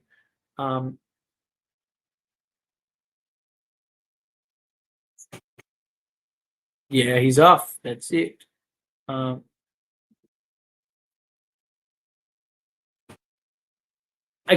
Look, you are absolutely entitled to your opinion, but to say that they didn't go small is not true. That's a lie. That is a lie. I didn't say all your opinions and everything you felt was a lie. I said that them not going small is a lie. I said you're lying. I said you're trying to make a point and you're lying about the point. They did. Again, when Jokic went out the game, Jeff Green or Aaron Gordon was the center. That is going small. Both of those guys are 6'8". You said they didn't play small. That is a lie. That is a lie. Like, again, I didn't say your opinion was a lie. I said that point that you made was a lie. Come on, you got to pay attention. Look, I love that people talk. I love that you're having the conversation. I love that you are here. I do. I appreciate you, Tina. You and me have had plenty of conversations. But if you're going to lie, I'm going to call you out on it. If you're going to say something stupid, I'm going to call you out on it. I've had people that are, I've had a guy that has been one of my first subscribers on this channel, and I've called him out for shit that he has said. Again, if you're going to lie, I'm going to tell you you're lying. Again, I love your opinion. Talk, say it, do what you need to do, say what you got to say. I'm all for it. I love it. Please, again, go ahead. That's why I'm here. That's why I always open the floor. I always say, like, hey, this is a discussion. If you want to talk, talk. I love it. But if you're going to say something that's a bold-faced lie, I'm going to call you out on it because that's my job. My job is to be here and educate to the best of my ability and have conversations. If you say something dumb and you lie, I'm going to call you out on it. Again, I appreciate you. I didn't say your opinion was like, I didn't even read all of your things. I read that one point and I said that was a lie. If you lied about other stuff, you got away with it because I didn't catch it. But that was a lie. Again, if you lie, I'm going to call you out. Congratulations on 15 subs. Thank you. I appreciate you. And again, thank you so much for Super Chat. Don't understand why Lakers need a 3. I don't really think they do. I think we're fine in that department. I think we're fine on the wing, right? Because you got LeBron, Rui, Max Christie. Again, if he's 6'6", 6'7", you got Lewis now. I think Lakers are fine. What else?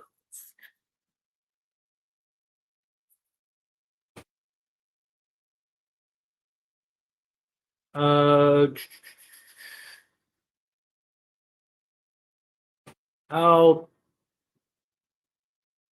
on. Sorry, trying to find something. Me. Bear with me a second. Yeah, Nas Reed just signed. Yeah, it's crazy.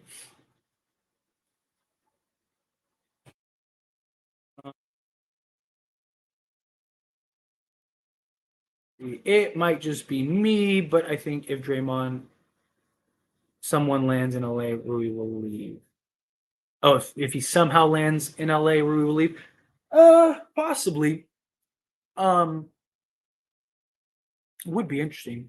They could play Rui at 3. Rui's not great at defending threes, but I do think that he could in spots. I watched him against Denver and a couple other teams. Dude is hard to deal with, especially with Bron and AD. No, no. Memphis can be a 7 seed, a real possibility. They really can. I'm telling you, like, depending on how this all shapes up with them, it could be very, very bad. I'll rather have Seawood over Reed. I like Seawood. I want a shot of something. Tito's vodka. Take a shot of that. Did you see us? What? I can't leave that up. Dude, that was hilarious.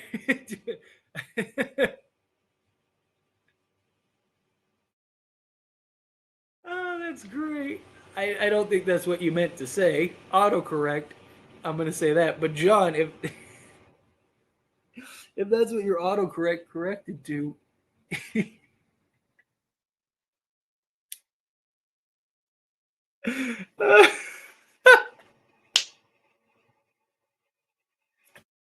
I'm sorry. I'm sorry. That just threw me for a loop. I just wasn't expecting that. I wasn't expecting that comment. Oh, that was great. If that's what your autocorrect is autocorrecting to, I don't. Oh my god. Anyway, dude, I'm gonna assume that you're asking, do I think we can win the chip next year? Yes, I do think we can win the chip next year. Oh my god. I think we can win the summer league game this year. I like our summer league squad. Um, Nas, yeah, I got that. Could we pick up Taco Fall? I hope not. I hope not at all. Um, oh, that was funny. Um, let's see.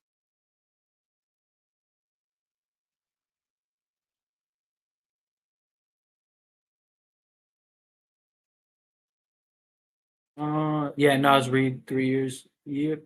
Like I said, I don't think it's that big of a deal. If Lakers re-sign AR, Rui, and D'Lo, could you see Bamba taking small deal, 3 years, 15 million with opt out? Bamba is better than most centers available at 5. Need level for the ring. These small deal. I mean, I could see that maybe. Supposedly he wants to go. Supposedly he wants to go to Chicago. If that's the case, and he really wants to go to Chicago, then I think they'll oblige him. Um, let's see.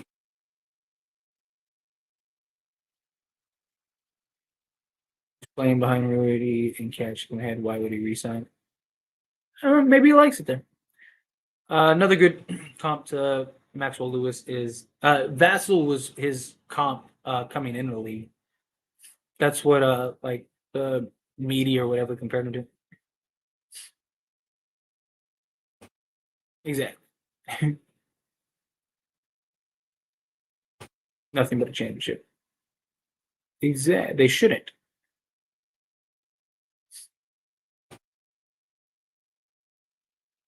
Uh, Stop blaming Ham for everything. It's my only thing. Like it's not all on Ham.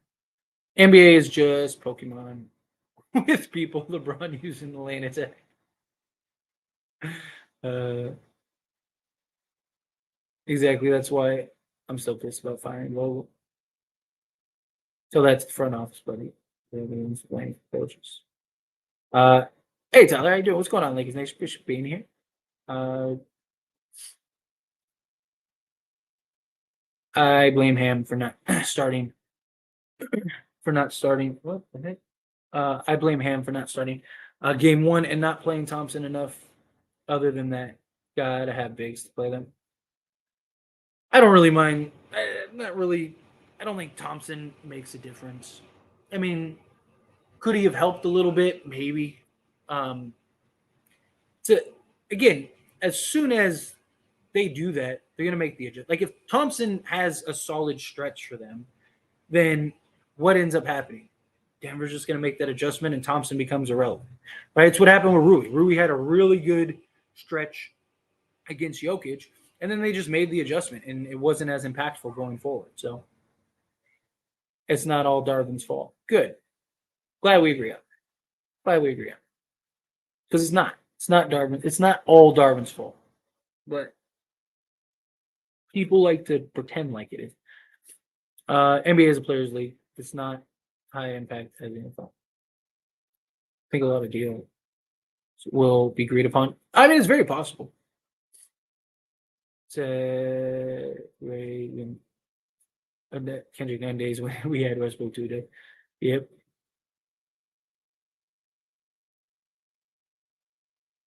Yeah, he signed a contract.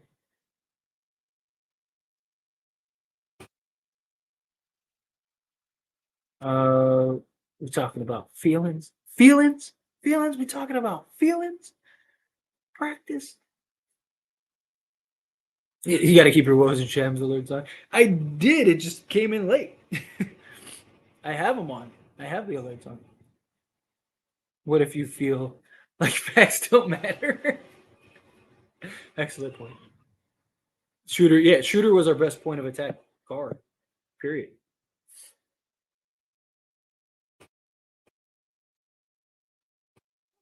I'm not saying coaching doesn't matter at all. Again, but players have to execute, right? Players have to.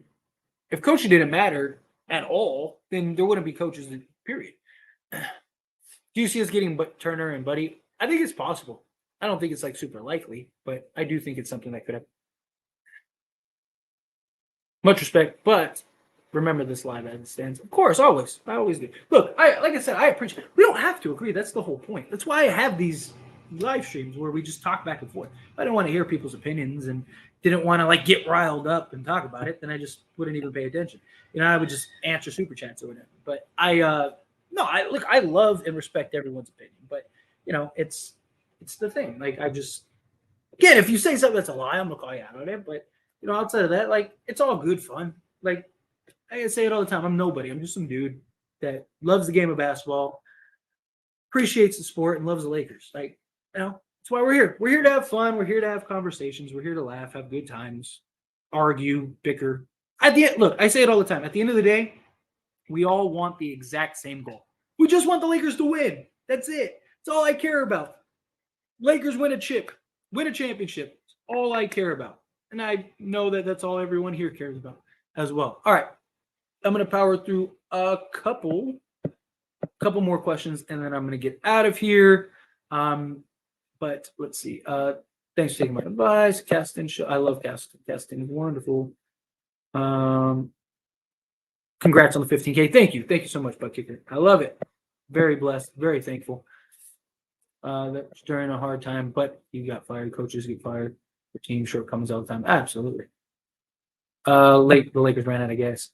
Yeah, I think that's ultimately what it fell down to. Alex Lynn fans, I wouldn't mind Alex Lynn. Alex Lynn wouldn't be hard. He really kind of like started coming to his own for Sacramento. I could see them keeping Sacramento. I think that's the dumbest thing ever. Like, are you trying to win? If you're trying to win, then no, you keep it. If LeBron leaves, then maybe a different conversation. Tyler Kidd. Let's see. Denver, small compared to Lakers small. It's not the same thing. Well, they're playing a 6'8" center is still a 6. If Rui plays center and he's 6'8", if Aaron Gordon plays center at 6'8", there's still two 6'8" centers. I don't understand. What do you mean? They played the exact same small ball. Like they played 3 guards. Sometimes they played 4 guards. There were times where they had sets where they had Braun, KCP, Brown, and Murray on top of Gordon or Green, man in the middle. Like they at times run 4-guard lineups. Like every team. Name me a team in the league that never runs 3-guard lineups. Every team in the league. I'll give you the answer. Every team in the league runs 3-guard lineups for extended stretches over the course of the games. Because your guards are your point of attack. They're the ones that are getting to the hoop. They're usually your best shooter. Like there's a lot of things that go into that. Congrats on 15K. I hope one day. Congrats on 15K. I hope to one day start a Lakers channel on YouTube. Is there any advice for someone like me to hopefully be successful like you? I am far from successful. I appreciate the sentiment. Obviously, that's the goal to get there one day. I would love to do that. Which, if you're not subscribed, subscribe to the channel. Take a quick second. I want to hit 20K before the season starts. But as far as like advice, start. You never knew. Like my 1 year of this channel, my first video I posted was June 27th, 2022. I am 2 days away from my 1 year on this channel. When I started, do you think for a second I thought I was going to have 15K subs a year later? Absolutely not. I thought maybe I get a couple thousand. I want to get monetized. That would be cool. Let's see where this goes. And now I hit 15K earlier this morning. Like, start. Just do it. Stay consistent. YouTube loves consistency, right? So if you're going to post once a day, post once a day. Like I post 3-4 times. I post as much as I can, right? But not everyone has to do that, and you don't have to. Like YouTube doesn't require. But the problem is that if you do something like that, now I'm in a trap to where I have to do that because YouTube likes that. So stick to whatever schedule you can. If you can post once a day, once a week, once a month, whatever it is, do that. Because the more you can do that, the more consistent you can be, the more that YouTube will promote you, and it also makes it easier for subscribers, right? Because like think of like a TV show. Your favorite show is usually on at 8 p.m. every day, or every Friday or whatever at 8 p.m. Right? So it's the same thing, right? Like so, like even though I post 3-4 videos a day, I always post one early morning, usually at like 7 a.m. or 7 or 9 is usually when I get it, and then I post one in the afternoon, which this video is my afternoon video now, this live stream, and then I post the late night video that usually kind of carries over and bleeds into the morning. It's usually how it goes. So it's one of those things. Those would probably be the biggest advice: consistency, and just do it. Tyler's the best. Someone donate another 20. I would appreciate that. I would love to take another shot right now. Again, don't feel obligated. It doesn't have to be at once if like 4 people pitch in 5. But I'm about to skate out of here in a minute. So unless it happens in the next minute or two, that Tyler Cook. People act like Denver went much stuff, which is my point exactly. Like, they went small and center. They were big at every position. They're the same size as us. Like KCP is 6'4", Austin Reeves is 6'5", D'Lo is 6'5", right? The smallest one would be Schroeder at 6 foot. But how tall is Braun? What Braun isn't Braun like 6'2"? Yeah, let's see. I'm saying like they did the exact same thing we did. People were acting like they had a bunch of like 6'8" guys when they went small. No, they had a bunch of 6'5", 6'6" guys, which what the Lakers have. Oops. Yeah. Let me. How tall is? It was like. Where's he at? Here he is. He is. Oh, he's 6'6", so he's a little taller, but still. I mean, but still sticks to my point. They were all 6'5", 6'6" guys. It wasn't a bunch of like 7 foot, 6'8" guys. If Brook Lopez is available, should the Lakers inquire? Not available. Should the Lakers inquire about Wendell Carter Jr. available in trade market? I would love that. I wouldn't mind that at all. Kind of be tough. But yeah, Jerry West was dead when they signed Mozgov. Is that true? I thought he was still alive. I mean, I could be wrong. Google. All my other points were correct, but Jerry Bus. He in 2013. Oh,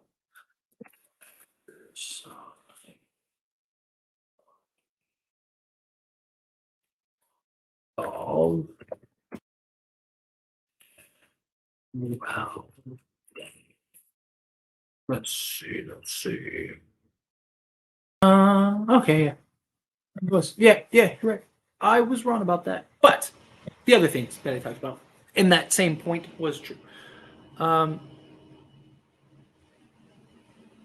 Let's see. Jerry Buss died. Yeah, you're right about that. I was wrong about that. But about Jerry Buss, because for those that are wondering, I was talking about Jerry Buss. They were talking about how Jerry Buss always went in, and this wasn't a problem. Like I said, the times were different. They still made blunders. They still made mistakes. They still missed the playoffs. They still had things like that. I did think Mozgov and Dane were around when he was there, which is even worse for this regime. But yes, thank you, Tina. Thank you for that correction. I appreciate that. And also Doomsday. Thank you. Yes, Jerry Buss passed. Let's see. Because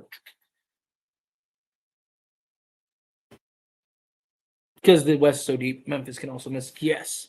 So that comment was comedy. Comedy. All right. I'm going to Jerry Buss died in 2013. Thank you. If it was autocorrecting to that, then just imagine. I know, which is great.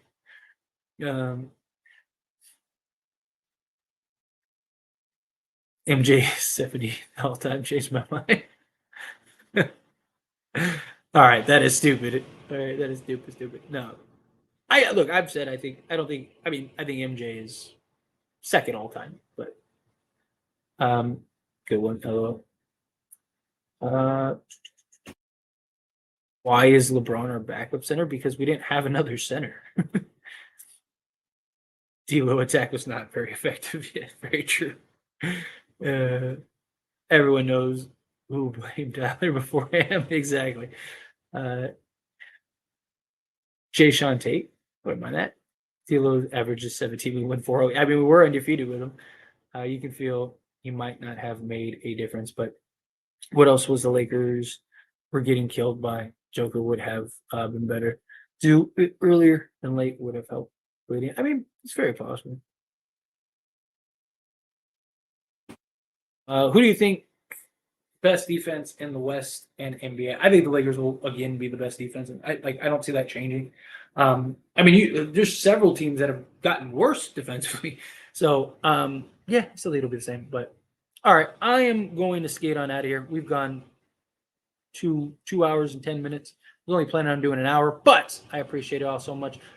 Is everyone okay with AD at the 5 all the time? Is AD even okay with that? Just that question. No, I don't think that he should play it all time, but he's going to play probably 30 plus minutes a game. But anyway, I'm going to get out of here. You guys are awesome. You guys are beautiful. Thank you all so very much for hanging out with me. Don't forget to like the video on your way out. Don't forget to subscribe if you're not subscribed. Thank you all so very much for 15K. Seriously, you guys are beautiful. It's crazy that I hit 15,000. 15,000. That's crazy to me. But again, thank you all so very much. Let's try to hit 20K. I want to hit 20K before the season begins. So it gives us like 3 months to do that. So let's do it. I believe in you. You guys are awesome. And I will see you guys in the next one. Peace.